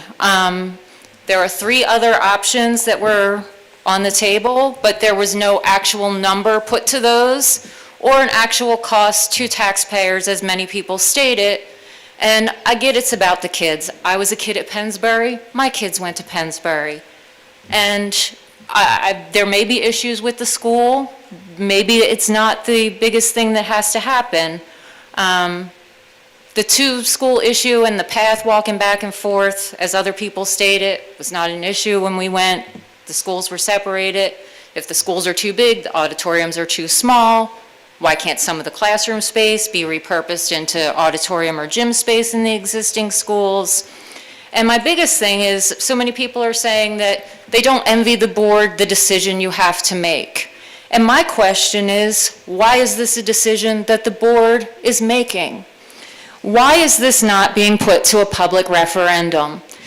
Because right now, the cost is not at the amount that would trigger a referendum to be required.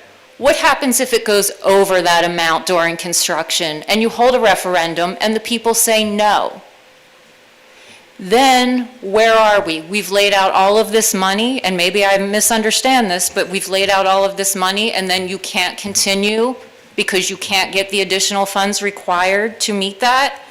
And I hate to be cynical, and the political climate that's gone on for I don't know how many years now, but it just feels like you don't want the answer from the community.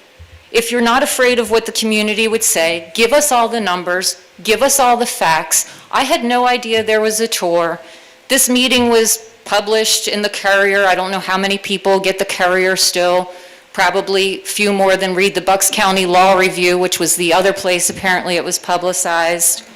But it's just, it feels like it's being forced on us, and we're not really being given all of the facts and being allowed to make an informed decision. And maybe the decision I would come to is, yeah, and maybe the whole community would say, yes, we need this school, and this is the most financially responsible option, but I don't feel like we're being allowed that choice and given that information. And, you know, some other things that just I throw out there with the new plan with the open stair thing there. I don't understand that. That's public speakers can go in, they can hold lectures there. Wouldn't you use your brand new auditoriums that seat like 3,000 people for that instead of the open stairs? Some of it just seems unnecessary, and again, I just feel like if we had more concrete information, the numbers of what the other options are, and put it to a vote. Put it to a vote. Like, the board doesn't want to carry this on their head and you're getting people hating you one way or another. Why not allow the community to vote? We're the ones that will have to pay for it. Thank you.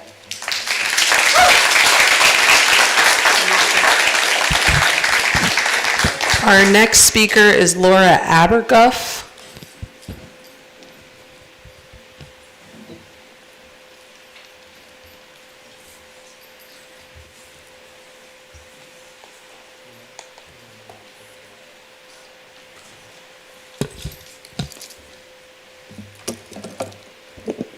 Hi, good evening. Laura Abercoff, Falls Township. I am a Pennsbury graduate, not going to say what year. I was majoring in music, and I am also a parent of a Pennsbury grad and also a current Pennsbury student who is also majoring in music. I am not going to be one of those people who is against the building of a new high school, because I do believe that we need it. I believe that we needed it when I was going to Pennsbury High School. Having said that, I have some concerns. This building has inadequacies that will have impacts on Pennsbury students, staff, and faculty long into the future. Every decision made on the structure of the school building or the nature of the curriculum has a direct effect on teachers and students. So why are some of these teachers, who happen to be my friends, telling me that they're not allowed to make comments on the new school building? The effect will be long felt into the future, and their opinion matters, and how it will change, and what they do and what they care about matters. There's a lack of lockers in this new building. Now, some people will say we don't need the lockers because we haven't used them in the current Pennsbury High School. We don't use them in the current Pennsbury High School because we have the path. So these students are walking back between two campuses all day, having to carry all of their book bags, all of their lunch supplies, instruments, and outerwear. If they had lockers in the new school building, I'm sure that they would love to store some of these things. There's a lack of custodial closets, which we currently do have in Pennsbury High School. Custodial closets help to keep the school safe and hygienic. The lack of the auditorium space. We had somebody who just questioned about the auditorium. The auditorium is only going to seat 1,000 people. Currently, we're operating out of 3 auditoriums. And of those 3 auditoriums, all of them are used for different things. We use them for the musicals. We use them for presentations. We use them for community outreach. We use them for a lot of different things, and they all have more features than what this future building will have, including the sound booth, an orchestra pit, and bathrooms outside the balconies. This will have a lack of covered entryways, which will especially be problematic for the prom and art shows. Our students can't just walk more than 100 feet into the auditorium or into wherever they're going to go in high heels and gowns and not be covered. There is shared classrooms that the teachers will have to use. These will not be dedicated classrooms for just science, social studies, English, arithmetic. They're going to have to share their classrooms, which means having to move carts around for all of their supplies. And they have shared office space. The AstroTurf is a huge concern because there are forever chemicals that can leach into the groundwater that we will all be subject to. I had an opportunity to speak with Dr. Smith last summer, I believe, about possibly putting in grass and maybe a few dwarf trees in those courtyards, which would be far more environmentally friendly and friendly for our students also who use the courtyards. And lastly, the learning stairs. Nobody asked for this.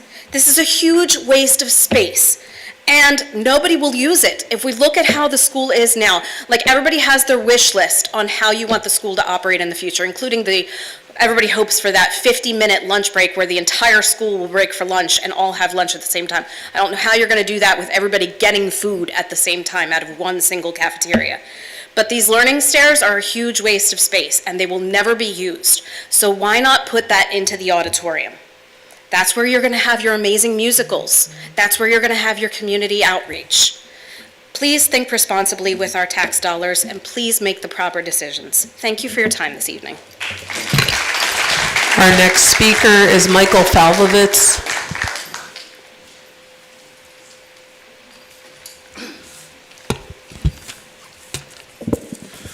Good evening. I'm Michael Falkovitz, Falls Township. As a taxpayer, a parent, and a 94 alumni, combined with 30 years in construction, I see no reason not to build a new building and reinvent the high school campus. Parking is chaotic, traffic patterns are haphazard, and neither building has any architectural or historic value. Current floor elevation standards are 15 feet from finished floor to finished floor. This distance is required for MEP systems. Having a central plant for chillers and boilers is pointless if you do not include supply and return air ductwork. Operating expenses are increased due to the inability for centralized energy recovery systems. As West Building sits now, it would require 100+ fan coil units, each requiring outside air kits and expensive energy recovery units. The new planned building would require 4 to 6 units with energy recovery systems, which would result in operating cost savings. Energy recovery systems become more expensive as they reduce in size. This is important because many mechanical systems utilize higher percentages of outside air. COVID changed how building owners and managers view building health. Stagnant air spreads illness, causing microorganisms to become concentrated. Hydronic heating systems, as are in both buildings currently, do not promote air exchanges. New building also affords the opportunity for modern UPS systems and modern data center for one building. Then the security of our students would be far more effective with one building with a modern RFID badging system and electronic locks. Reducing the building footprint is more environmentally friendly than the current situation. Adding on to West, which is the stated alternative, would still result in significant construction cost. To be honest, in the purview of a contractor, a renovation is more susceptible to cost overruns through unknown or unforeseen issues. This results in death by change orders. Moving the building footprint out of the lowest elevation to a higher elevation would allow for better stormwater management. I purchased my home in May of '99. My home's value has climbed far beyond the highest legally allowed tax increases that this district was able to perform. My wages have done so also. In closing, the only con I see with this project is the actual management of the project, with cost overruns at the stadium and Charles Bain renovations. That is my concern with this project. Thank you, and go Birds. Our next speaker is Megan Ismonde Bogan.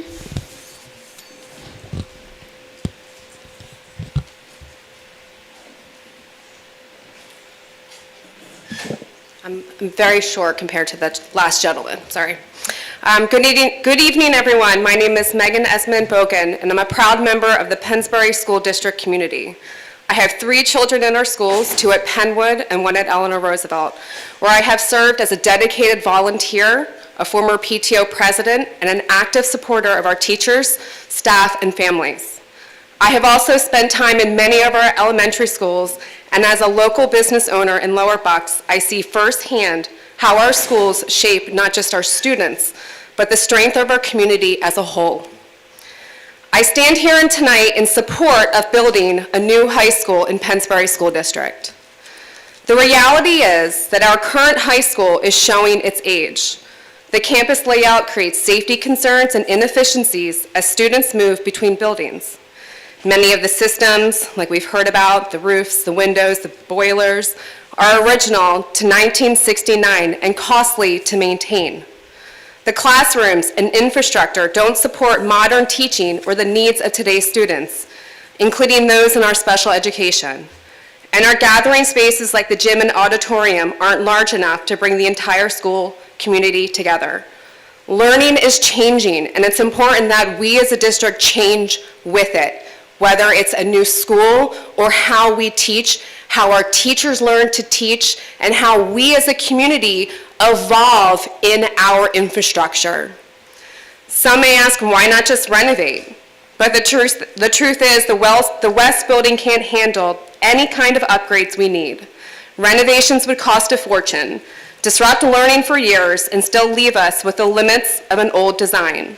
A new school gives us the chance to create something safer, more efficient, and built for the future, which is where our children are going in the future.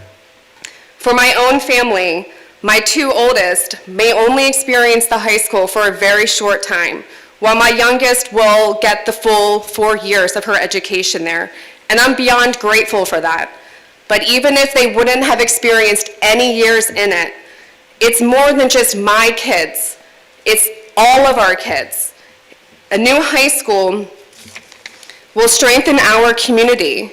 It will make Pennsbury more desirable for families to move into our community.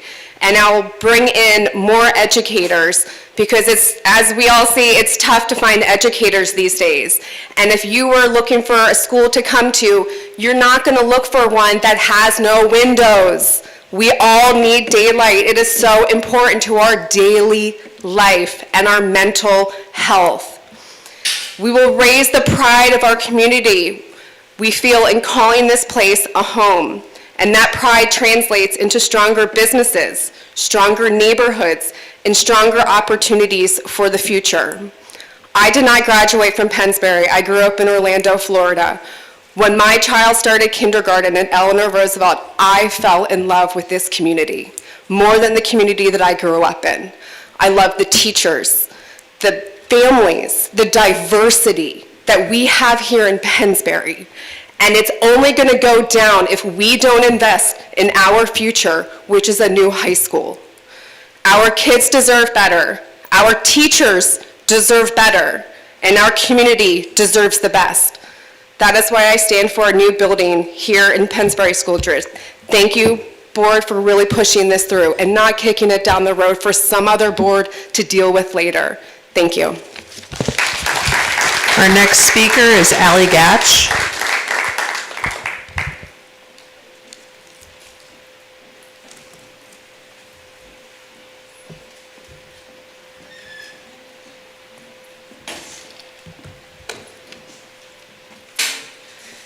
Good evening. My name is Ally Gatch, and I'm a resident of Lower Makefield Township. I'm currently the co-president of the Eleanor Roosevelt PTO and the parent of 3 children who will go through the Pennsbury school system. We moved to Yardley nearly a decade ago for the public school system it offered. In recent years, our PTO has raised hundreds of thousands of dollars to improve the facilities at Eleanor Roosevelt. Projects like the outdoor classroom, basketball court, new playgrounds, filtered water fountains, and a new sign in front of the school. That experience has shown me just how much can be accomplished when a community invests in its schools. But it has also made clear that there are limits to what fundraising alone can achieve. It should not fall on the PTOs and parents to shoulder the responsibility of upgrading our schools, while the district applies Band-Aids to outdated buildings in an effort to keep taxes down. While PTO fundraising and volunteer hours can accomplish a lot, only a district-wide investment can deliver the kind of safe, modern high school our students truly need. This is why I'm here tonight, to speak in support of building a new Pennsbury High School. I want to be transparent. Both my husband and I attended private high schools in New Jersey. And truthfully, there's a strong likelihood our own children may not attend Pennsbury High School, even if a new one is built. Yet I am here tonight because I believe in my heart that this project is the most equitable and responsible choice for all students in our district. This is not about luxury, it's about safety, accessibility, and capacity. East was built in 1965 and is not ADA compliant, with classrooms that don't even have windows. West is a patchwork of buildings from the 1950s. Students walk more than a third of a mile between East and West every day, a security concern we cannot ignore. And most critically, the high school is overcrowded. Perhaps the number of graduating students has decreased due to the rate of attrition increasing due to the facilities. We are squeezing 21st century education into mid-20th century facilities. Some may worry about taxes, but delaying this project doesn't save money. It costs more. Every year of patchwork repairs is another dollar wasted, poured into buildings that are past their lifespan. A new unified high school is an investment that will save us from endless repairs, raise property values, and give our community a school we can point to with pride. Building a new high school isn't just about bricks and mortar, it's about fairness, opportunity, and ensuring that all of our students have the resources they need to thrive. It's time to stop patching the past and start building the future. Thank you, and go Birds. Our last speaker for the first round of public comment is Julia Tuniletti. Apologies if that's mispronounced.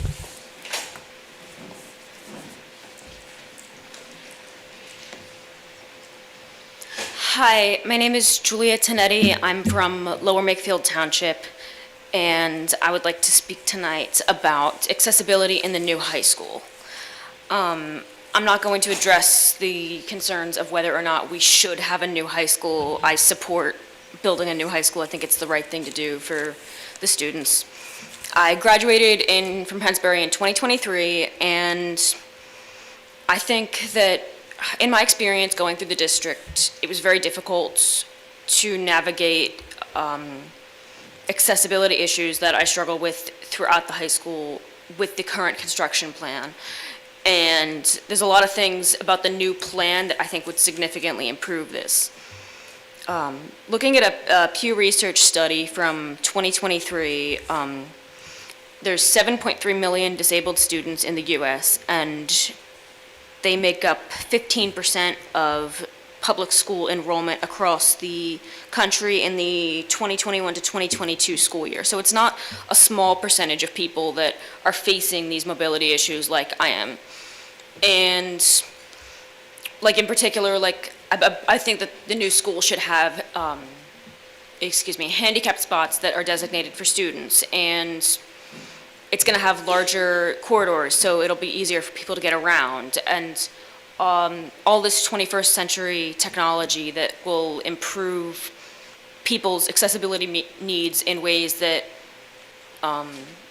as aware as I consider myself to be on these things, as in ways that I haven't learned about yet or haven't heard about. And I think that it's the best thing that we need, not just for students with mobility issues and disabilities, but for the entire community, because if people with medical conditions and disabilities cannot have this equitable education, then it's not an equitable education, and no one can get the fair education they deserve. So I think that building this new high school is the best way to move forward to have a fair, equal, and strong education for the future for all students. Thank you for your time.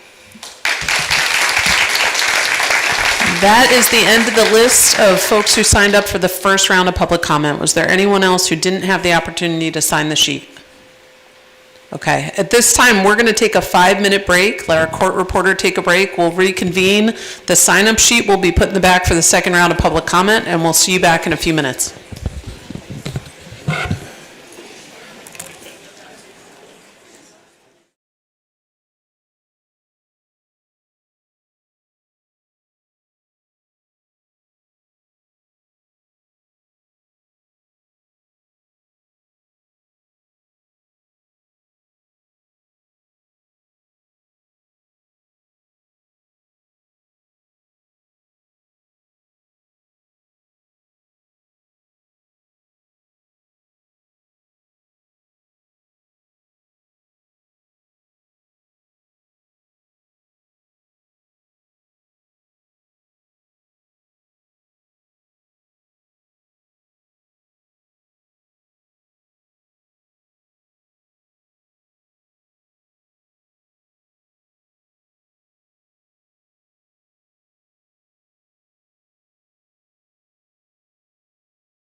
Okay, we are back for the remainder of the Act 34 hearing. We are back on the record. I want to remind everyone we have our court reporter tonight transcribing the proceedings. If you speak tonight, it will be recorded into the official transcript of tonight's hearing. I wanted to briefly mention that mistakenly I didn't reference that Reggie Meadows, the principal of the high school, is here as well this evening. The same rules and guidelines for the first round of public comment apply to the second round of public comment. Each person is limited to 5 minutes. At the end of this second round of public comment, our hearing will have some closing remarks and the hearing will conclude. Again, please don't disrupt another person's public comment. We appreciate your cooperation and help respecting and listening to everyone so far.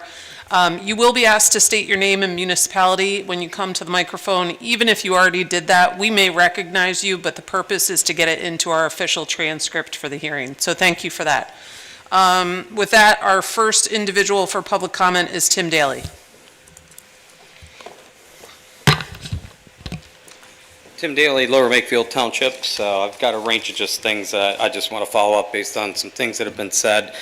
First, I would want to say, I had 2 kids in these high schools over the last 9 years. I've been able to make all of the school board meetings regularly.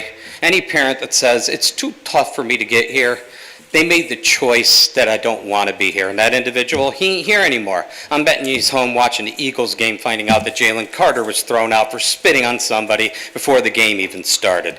By the way, Eagles are losing. Update for everybody.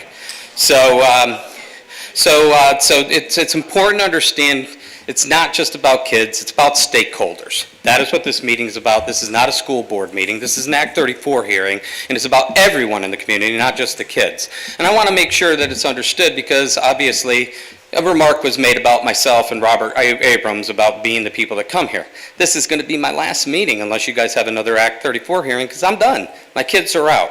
I'm not going to be coming anymore. But it's important to me to understand the finances behind this, the environmental impacts, and that's what we've been focused on. And taxes. These are not political. These are impacts to personal life, and this is about stakeholders, not just parents. But what is political is the actions of this board who refused to do a referendum and lied to us through their lawyer and said, oh, we can't do it. Right, Aaron? You remember saying that? Do you want to apologize to the community for your incorrect legal advice? Because Chris Brown can tell you his old employer did a referendum at their own choosing because they felt it was too much money to make the decisions on the board, so they put it to a vote. You had the ability to do it, and Ms. Aronson, you lied, and it's on public record that you lied. Jim Boyce, you said you're not kicking it down the road. Yes, we are, because this man at PFM, he's selling us wraparound bonds, Jim, and you're going to sit on this board? If you want to be elected, you better figure out what a wraparound bond is, pal, because that's kicking it down the road.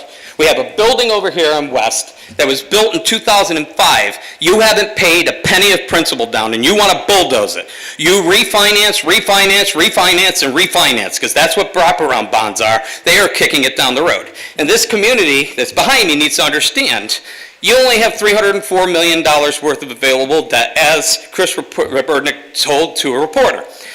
So this community needs to know you don't have a full audited audit report of your books for 2023-24 or this year yet. So you're 2 years behind. You have no Moody's report, which means you're going to get hit with a higher interest rate that we're all going to have to pay. But PFM doesn't care because he makes money every time he reissues and refinances. He's going to make a mint, and then through his company, he's going to delete all the records like they did during the Morrisville merger. So I'm sorry, Mr. Boyce, this is kicking it down the road. So, PHS West, to be clear for everyone here, the last renovation was done on 2005. Ms. Pelski oversaw it. Ms. Dace was involved as well, I believe. So that building is not 60 years old. That core is 20 years old. And I have walked that core many, many times. The building is in fine shape. Dewey stated in this room a little over a year ago that you can update the HVAC systems and the plumbing, all of that, and he discredited what Mr. Felkowicz said in this room about a year and a half ago, saying it can be done. So that's just not the case. Now, Mr. Ostrowski stated, yes, you're going to have potentially more change orders, and he's correct. But you're going to have change orders if you don't do the proper planning. And we have confirmed and we've proven that you haven't done the proper planning. Falls Township sent you a 17-page document to your boy at KCBA saying you don't know what you're doing and you didn't know how to file basic paperwork. It's just a joke on every level.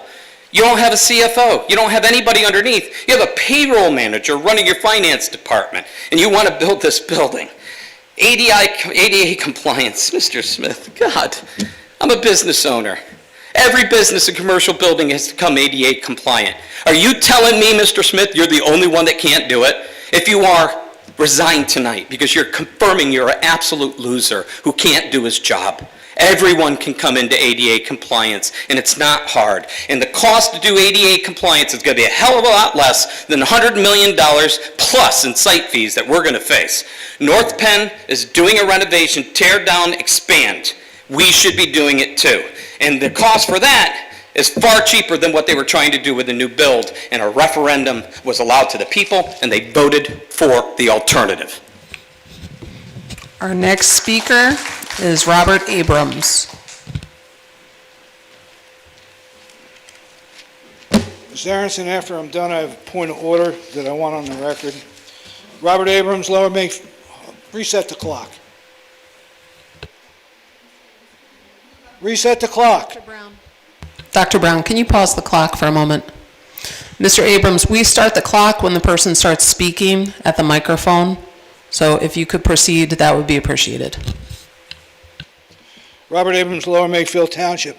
Council Rock North allocates 200 square foot per student.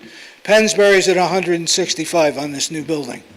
All right, that is why the discussion is already going on, how we're going to expand our new building. And the reason we're not building it all properly now is because it'll have to go to referendum. So what we're doing is in stages. Of course, to defraud the public. Let's go through it real quickly. The field was $4.1 million. It's now up to $21.5 when you borrow again this year. That puts you 524.39% above the original estimate that you told the community. 5.25 times. Charles Boehm was done at $31.6 million on 9/2/21 by Dewey, who's now CHA. The last number we got was last September of 42.2 without the $1 million canopy that Chip Taylor wanted. And I kept asking since January to update it, and they finally updated it in August. They just duplicated the same sheet and put it on a presentation. This is a joke. Site Logic. What they did is on April 3rd at the facilities meeting, they took Dewey's original estimate for this of the school, and apparently when they redid the numbers, it only increased the cost 1.26%. That was between 10/16/23 when Dewey did it and 4/3/2005, or about 18 months. Now, if you go to AI tells us that the average cost increase for the 2024 year was 4.69%, and estimated construction costs are anticipated to go 5 to 7% in 25, and 2.6% in 26, and then compounded 4.2% each year through 2029. Yet Site Logic tells us that they put 4.5% increase for 1 year, but put 0 as the total when they try to total up the building. So clearly, Dr. Smith told Jen Neal that to tell the paper that the fill, the structural fill, and the geologist that has to now be on site was included. Well, that was impossible because the Blackmore report didn't come out until the 10th of April. Site Logic's number came out the 3rd of April. How would he know that the excessive fill and the geologist were included? It was a lie and a fraud. The property, I'm 45 years in the environmental business. It's a swamp. It's an absolute swamp. 39 of 39 borings came back with water levels. 25 of the 39 borings come back with organics. That's 64.1% of the property. Those organics break down to methane gas, all have to be removed. Now, because Ms. Aronson here is limiting the time and attempting to chill speech, because there's nothing in the original posted online that this was only 2 rounds, this is going to cost an additional, in my estimation, no less than $30 to $40 million to prepare that property properly, if the PADEP, Department of Environmental Protection, even lets you do it, because now they're considering it and looking at it as wetlands. Again, everything here is an absolute disaster, and it is, well, we don't even know why we're here. You have no approval. You need approval from the County Planning Commission, Falls Township Planning Commission, and you have neither one. You also need PADEP approval, and you can't get that till you get the first 2. Why are we here? This is a waste of time, and the Department of Education needs to decline this immediately until you get the numbers straightened out. Now, Ms. Aronson, this is a violation of the Sunshine Act and a point of order. You changed the rules within less than 24 hours of what you posted. Thank you and have a good evening.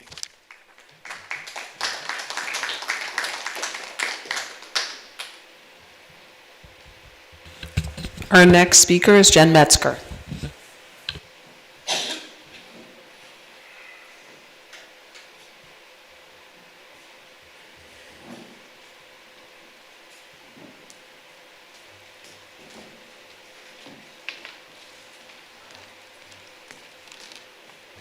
Jen Metzger, Falls Township. Okay, so I have a lot of questions. I would like to address a couple of the comments that were made. We agree with the father that said, kids should not be politicized. Unfortunately, he left. I, was hoping some of the people would stay. That's exactly what we've been saying. Maybe not as eloquently as he did or as straightforward, but in much more detail. So thank you for clarifying the issue, whoever that gentleman was. Yeah, that's what we're saying to you. Stop politicizing our kids, stop using them as weapons. That's exactly what we've been saying to you the whole time. We get a lot louder and a lot angrier about it because we feel like you're not listening. But some of that's coming from the fact that we've been told over time, those of us that disagree with any of the decisions that you guys have come up with, like, putting a membrane on a roof that actually needed a ceiling and a roof, that we're not experts in our own fields, or that you need us to bring up experts to explain things to you. We are subject matter experts in our fields. We've worked more than 25 years in our fields. I'm an accountant. I do taxes, so I don't have to do bookkeeping, but God bless you if you do. And we have a chemist. We have an environmentalist. We have an IT guy who's probably smarter than half of us put together. I don't really understand it. You don't want to listen to us, that's fine. We brought in the DEP. You don't want to listen to us, that's fine. We're still going to try to explain to you that we're asking you to look a little bit deeper and pay a little bit more attention to some of the things that you're being told from your contractors, because you guys just say yes to everything. So we have concerns. What am I talking about? Well, they told you we needed a stadium to be redone, so we redid it. Then you did 5 more phases. So now it's $20 million instead of $4 million. You've explained to us eloquently that, each project separately was $4 million and each project has come in a couple $100,000 below. That's nice, but we still thought this was a $4 million project. People have talked about modular. Why can't we add certain pieces to the other buildings? Well, you end up with a bunch of additions like you did for West. So you spent $40 million you were forced to spend in 2005, but you did it on cosmetics for East and 2006 for West. You haven't paid it because we're only servicing debt. What does that mean? We're paying $19.2 million of interest this fiscal year just for interest. We're not paying down any of the debt. You have $250 million in teachers' pensions that are unfunded. So one of your school board candidates works for a union, said, you know, hey, there's labor peace, and the unions are great. Yeah, they are. By the way, the teachers that work here, until you realize that your pension is unfunded and you may not get your money if we put this school up, you may not be so peaceful. At this point, what was the structural issues you're all talking about? People walked through the two buildings. We've walked through them before, so we did not take you up on your offer the last 2 nights. We're not seeing what you're seeing. We took pictures of the worst stuff. I'll post it on the psd411.info site for you. We're not seeing what you're seeing. Sherwood, you mentioned to me that we went to school together, right? And so when I told you there was problems with bullying in the schools 25 years ago, you kind of blew it off. That meeting last October was actually totally redacted, lost, or not recorded. That's not true. We watched the recording get shut off 2 hours after. Anyway, I want to know then if a 300 and some odd thousand square foot school in West right now, which was unsafe 25 years ago, is now made into a 500 plus thousand square foot building, how is it that you're going to make it safe? West isn't safe now. You had problems with bathrooms televised in just 2023, less than 2 years ago. So this is a constant problem. To explain some of the tax stuff, we're not talking about the inflation, the 4 to 5.3% that increases every year. That's going to happen no matter what. It's not like the school district's going to go, hey, it's 5% more this year, let me give you some of your money back. We're talking about the second 5% that you're increasing because of the building. So people are going to get raised 10% per year. That's $60 a month. Doesn't sound like a lot to most people until you start to realize that's going to be every month for each year, and then it's going to go up another $60 on last year. So basically, our taxes are going to double in 10 years. So we'll look like Philly, but pay like Jersey. Thanks.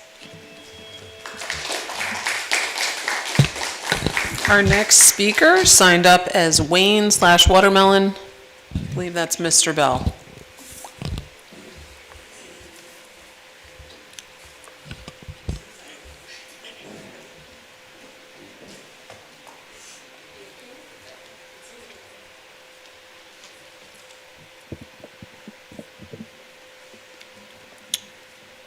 The rest of my questions.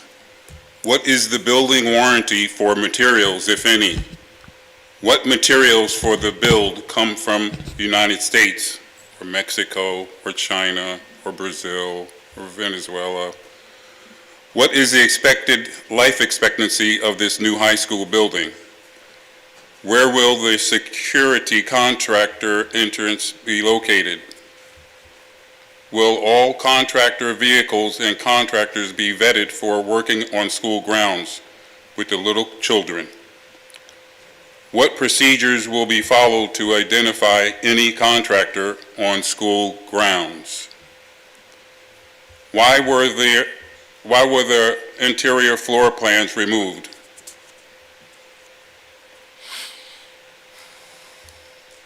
Three gyms, I think. I saw 3 gyms in there. Every floor. What are the security problems with showing us the floor plans inside the school? Hey there, Dr. Brown. Are there shelter-in-place procedures with ongoing construction? Where there be pilings to support the weight of the building? Will there be a basement? How deep is the basement going to be? What is the slab thickness? What is the upper floor thickness? What reinforcement is used, rebar or wire mesh? Is the concrete ready mix or mixed on site? What finishing treatments are used in the concrete? Because you could actually finish the floor with polishing it, and you don't need all that tile stuff. But maybe you do. List separate costs for concrete slab on the first, second, and third floor. KCBA, Mike, did he leave? Was he ever here? My 2 minutes left. Slavery has changed its costume, but it has never left. The chains are no longer metal. They are made of routine, of debt, of low expectation, of unexamined beliefs, of unqualified professionals. You were told that the system works if you follow it. But what you were not told is the system was never designed to make you rich. It was designed to make you useful to someone else's wealth. Schools create obedient workers, not rich men. You were trained, not educated. You were conditioned, not liberated. Does this sound familiar? From the first day you stepped into school, they were not preparing you to own your life. They were preparing you to serve someone else. The school system does not produce creators, it produces cogs. Think about it. What did they teach you? Sit down, be quiet, memorize, repeat, obey, raise your hand for permission to speak, wait your turn, learn the rules, follow instructions, stay in line, the orange line. To break this slave mind, you must have thought and imagination and critical thinking. Then move with belief, questioning compliance. Pennsbury punishes the spirit you live for. Schools do not teach wealth. They do not teach imagination. They do not teach faith. They teach order. They teach comfort. They teach dependency. They teach you to memorize a script and never write your own. All I said, all of that was for you to rewrite your Pennsbury mission statement to be in line with the 21st century teaching for our future. Children are being groomed for this future. They are being indoctrinated in schools to the idea they can choose their sex and see themselves as compartmentalized mix and match parts versus the whole biological system attached to and sustained by the natural world. The next generation of Pennsbury High Schoolers will open Pandora's box for a malleable idea of techno-utopia, where we won't die, we can cure everything, and PFAS we can drink like water. Mr. Bell, can you please state your name and municipality for our transcript this evening? Of course I can. Watermelon Man, Township, Levittown. Tonight. And just note for the court reporter, so the transcript's clear, the gentleman who just spoke also identified as Mr. Bell, Wayne Bell, in the first round of public comment, just so we're clear for the record. Thank you, sir. The next person is Anthony Paul Ponte. It's Anthony Paul Pinto. Sorry, I have bad handwriting. I went to Catholic school. I live in Lower Makefield Township. I came from Bristol Borough. I grew up in Bristol Borough, but I went to Catholic school my whole life. When choosing a school district, I chose Pennsbury. Now, all my friends, they taught at Bristol. I could have sent my son there. I chose a better school district for that reason.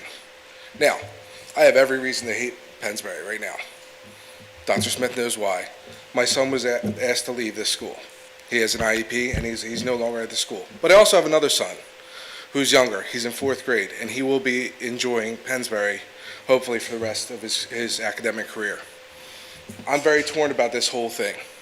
I do think that it's our generation, as parents, to give the new generation a better, a life, a better school district. When I went to school, we didn't have the greatest technology. I went to Catholic school. We didn't have anything. Now, I turned out great. But I wanted my kids to turn out better. And I believe a new school would benefit that. But at the same time, I don't think this chicken's done. I think it still needs a little bit more time to marinate. I do think that there are some issues. Again, they brought up issues about the environmental. That's a big thing. But at the same time, I understand that there's a lot of parents that aren't here. That's not their fault of the parents. I think a lot of times, as a parent, I watch this on YouTube. I watch it from afar. I'm with my kids. I don't always get a chance to come to these meetings. I got done work, I literally walked in the door, saw that this meeting was at 7 o'clock, and ran back out. I haven't left. As a parent, this is very important to me. My son is in 4th grade. I won't see this, the middle school or the high school for years. But I want this to be there for him because I moved him for this reason. Now, the taxes will go up, probably. Will that affect my business? Yes. Will it hurt my business? Probably, yes. But at the same time, I want to make sure that my kids have a better education. My parents lived in Bristol Township. They paid Bristol Township taxes and sent me to Catholic school, paid extra money, worked harder. But another reason why they said they did it is because they knew the neighbor kids that weren't sending their kids to Catholic school. Those kids should have an education. They were gladly paying the school taxes because they saw the neighbor kids that came over our house. That were friends. So we're supporting our neighbors in that aspect. I understand there's a lot of elderly people that can't do this, and they're afraid of their incomes going up, their incomes going down, and the taxes going up. I understand that completely.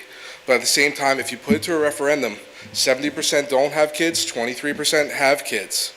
Who do you think they're going to vote with? So it's going to be a point where it'll be shut down. A lot of the kids will suffer. The parents will suffer because they're not sending their kids to the best schools. The teachers that are coming out of college, they want to go to the best schools. They want to go to the shiny schools.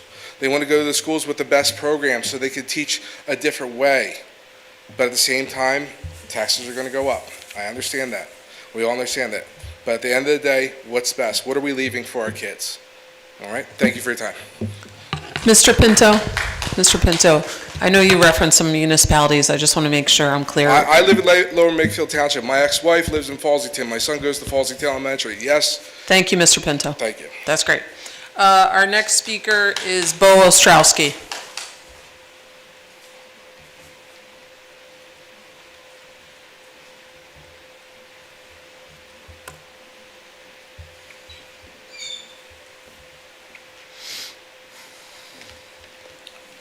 Bo Ostrowski, Falls Township. Thanks for having us up here again with 2 opportunities to speak. The first opportunity I spoke on, the effects of change orders on, renovations compared to new construction. At this time, I'd like to address what the Act 34 hearing actually is. I'm very disappointed with what this presentation was. I felt like it was a quick, fast, cheap PowerPoint presentation that really brought no information that hasn't been given to us yet. And as for the financial person, I would have expected more out of you. And maybe if we were a little bit clearer, it would help sell this a little bit more. I still support the school. I want a new school. I want my kids to go to a new school. But you can sit there and say mills and mills and mills and mills. You're speaking gibberish to me. Let's really hear what it is. I expected details. What you gave us tonight was just like a quick overlaps of what's, we've seen more in the past. This was like, oh, here's this quick little presentation. I thought we were going to come here and actually get some real details, some real numbers, some explanations of things, not just a read off of a PowerPoint presentation and then have a financial guy, a mill here, a mill there, what's a mill?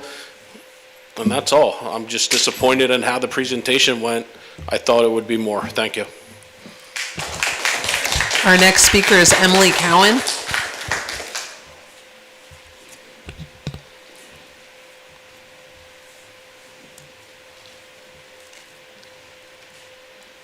Hello, Emily Cowan, Falls Township. I've come to these meetings before with many concerns about boys and girls bathrooms, boys and girls sports. I've asked about the transgender policy that Pennsbury still has. I asked that the pride flags be removed because the only flag that should be flown is the American flag. I've talked about there only being 2 genders and that we need to stop teaching our children about sexual orientation and all this gender ideology nonsense. It's still going on, policy 253.1. So for everyone who is still living under a rock, Pennsbury does in fact have a transgender policy, and they are teaching our kids about sexual orientation and gender identity. So for the guy who was just up here, the first round, talking about politicizing the kids, Where you at on this topic, bud? That's just the tip of the iceberg. Anyway, we're here to talk about the new school. My question is, will boys and girls have their own bathrooms? I'm going to restate the question. Will girls have their own bathrooms just for girls? And will boys have bathrooms just for boys? Separated completely. That's all, thank you. Our next speaker is Jim Boyce.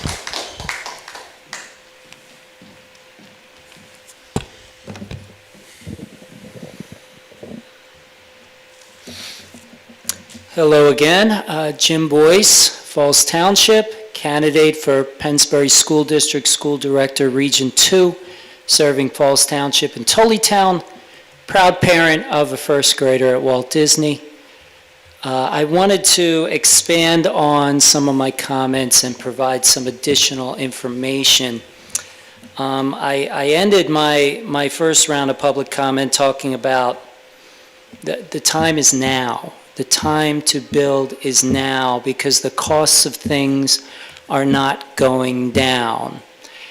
I don't know about you, but I've noticed that $50 right now is the new 20, you know, and we've got to build this thing now before $100 becomes the new 50. We got to do it now, just from a purely cost perspective. We've also got to try to move more money to pay down the debt faster than we have to. I think that's called debt service. We've got to find a way to pay that down faster. That's the principle that my family and I live under. You don't spend more than you make. You try to pay your debt down as fast as you can. You try to be frugal in your life. My family ascribed to that, and if I'm here among you in November elected, I'm going to be pushing for that, absolutely. One way we might do that now is how can we save money right now in the district? Is there any waste that we can cut now? You do that by talking to your staff. You can talk to your teachers. You can talk to your certificated staff. They're going to tell you some ways to save money, but if you really want to save money and know what's really happening, you've got to talk to your support staff. They call themselves ESPs, educational support professionals. To me, that's essential school personnel. They know what's really going on. There are paras, our aides, our secretaries, our clerks, our custodians, our maintenance, our cleaners, security, IT, and bus drivers and transportation. Let's start a dialogue with them now and try to find some ways to cut some costs right now. You better believe they're going to know, and I'm sure they'd be happy to share. How do we get more bids in for future construction projects, right? Correct me if I'm wrong, but I think the policy right now is 100 miles. We go out 100 miles. I know I can drive my 30-year-old camper van, which is the slowest thing on the road, about an hour and a half it takes to go 100 miles. And I think if we cast a wider net, go 200 miles, we might get some more companies willing to bid here and maybe even come in a little better. The last thing I wanted to say was the incredible challenge we have making time for everyone who spoke tonight to follow up, answer their questions. But if something's important, you make the time.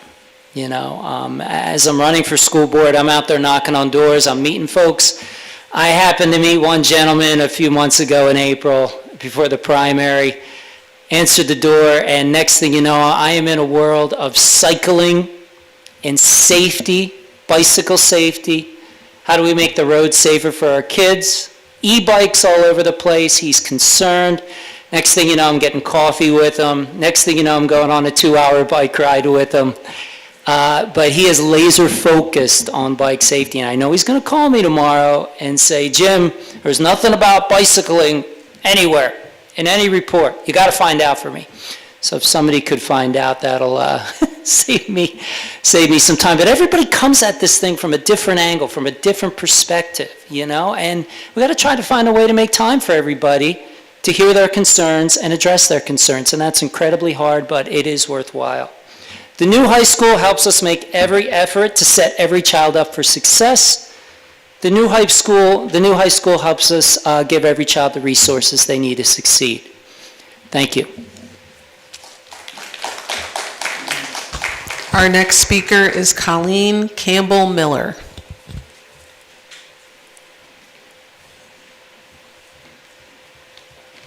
Hello, Colleen Campbell Miller from Lower Makefield Township. And I just wanted to say, ask the question really, of how will building a new school and spending $269 million at the minimum improve our students' academic standing? Because I do care about kids, and everyone does, but I don't think a building is what's going to do it. I agree with the other speakers who said it's the teachers, it's the curriculum, it's, the technology that you have. It's not just the structure. And, I went back to look at U.S. News and World Report, and they ranked the public high schools. And I had checked this out 2 years ago. So in 2023, I wanted to see where was Pennsbury ranked. And they were ranked 95th in the state of Pennsylvania, 2,513 nationally. Skip ahead 2 years. So I just checked today, so the 2025 numbers. Pennsbury's ranked 122 in Pennsylvania and 3,148 nationally. We're moving in the wrong direction here. So it's not about schools. We shouldn't be talking about the building. We should be talking about what are we doing with numbers going down like this. To be respectful to the designers, I don't think that learning stairs are going to improve scores. I don't think windows are. I don't think that turf fields are going to do it. The scorecard that went along with the 2025 view said that the mathematics proficiency of the students at Pennsbury High School, 48%. Now that's what we should be worried about. 48%, or the other 52 in rooms with lights? I don't know, but with windows. But, reading proficiency is 79%. Science proficiency is 62% in a time when we're really focusing on STEM research, and we only have 62%.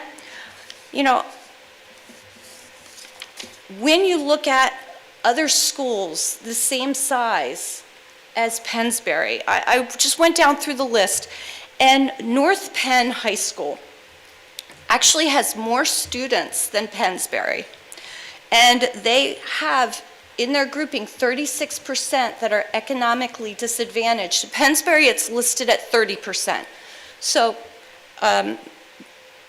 there's a difference there. And they're ranked 79th in Pennsylvania and 2059 in the nation, compared to Pennsbury at 122. And they have more students and in a more economically disadvantaged area. So I think that we need to turn our attention to the students. The school board does a really great job at guiding decisions on learning and curriculum. Focus on that and let the public make the decision about the new school. Thank you. The last person is Fenella O'Brien.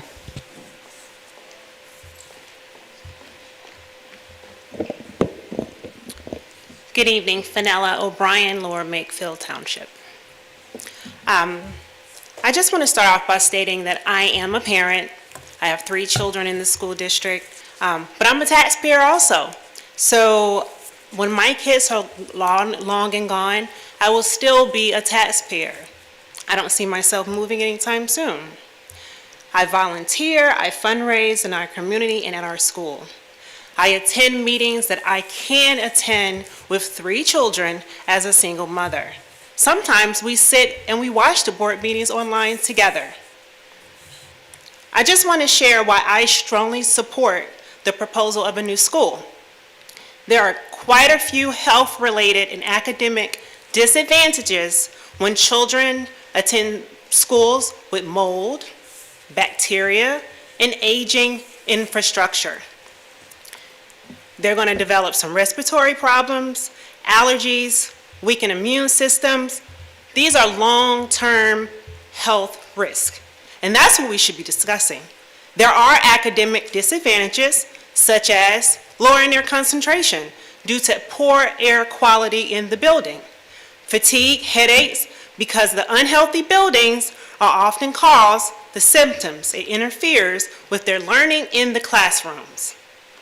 Our children deserve learning environments that are safe, modern, and designed to meet their today life. Right now, many of our classrooms are just overcrowded. Resources are stretched thin, and the facilities are just aging. A new school will not only reduce overcrowding, but also gives our teachers the tools they need to provide the best education for our children. I understand that our parents are, I didn't get the number, but 20+% of our community, but it is about our children. And again, the parents will no longer be here when our children are not in Pennsbury, so they will continue to be taxpayers. This is more than just about a building.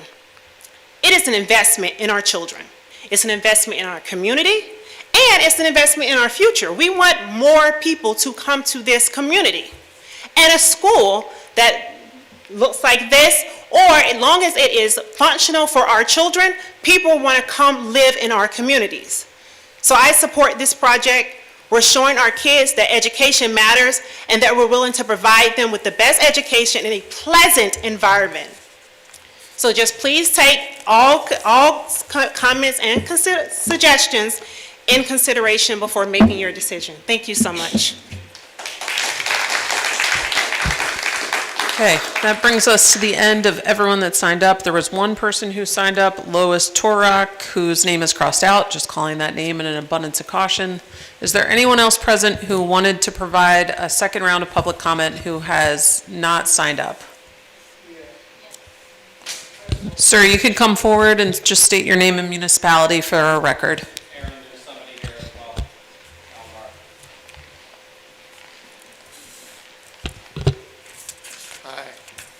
Jim Brett.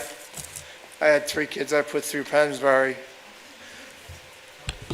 Dr. Brown, stop the Is this clock on? for one moment. There we go. There you go. Could you state your name and municipality again, and we'll restart the clock? Jim Brett. I live in Fairless Hills, right across the street from the school.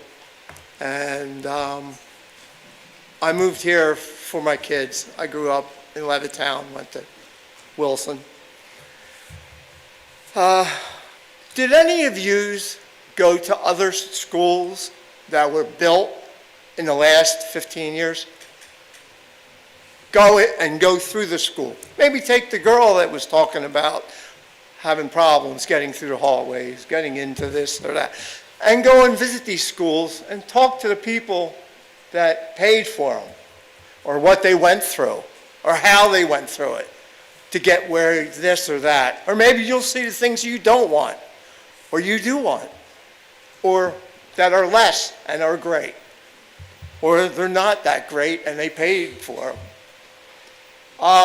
That's all I got to say. You got to make the right decision.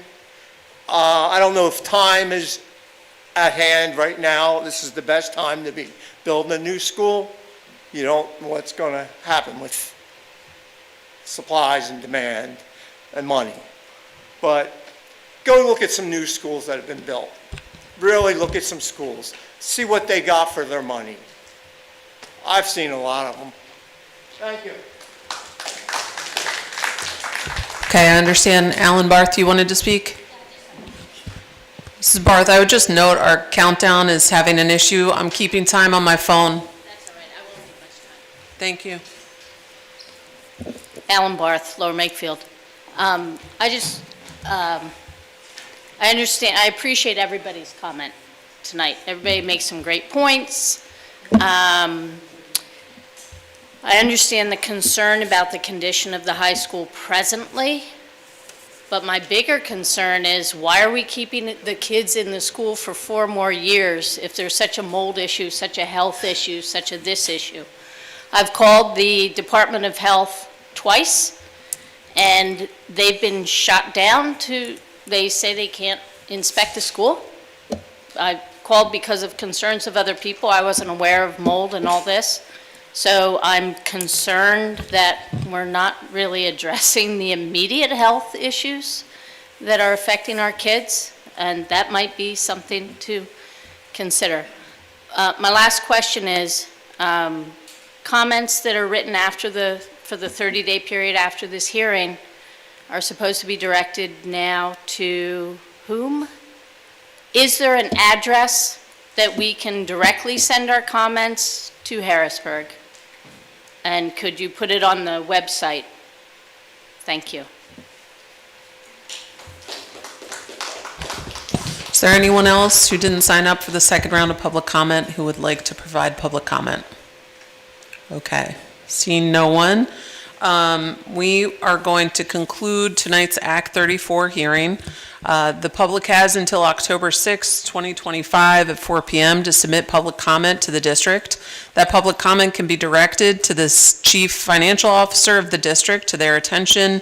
If you have arranged or are planning to submit it to Dr. Smith, it will be directed to the CFO as well. And with that, Dr. Smith is going to provide brief closing remarks. Sure, thank you. As we bring tonight's hearing to a close, I would once again like to thank everybody for your time, your passion, and your commitment to our schools and students. While not every viewpoint was the same, what unites us is one shared goal, doing what is best for the children of Pennsbury. I thank everybody for their time this evening. I ask you to travel home safely, and go Eagles. Okay, we are off the record. Thank you.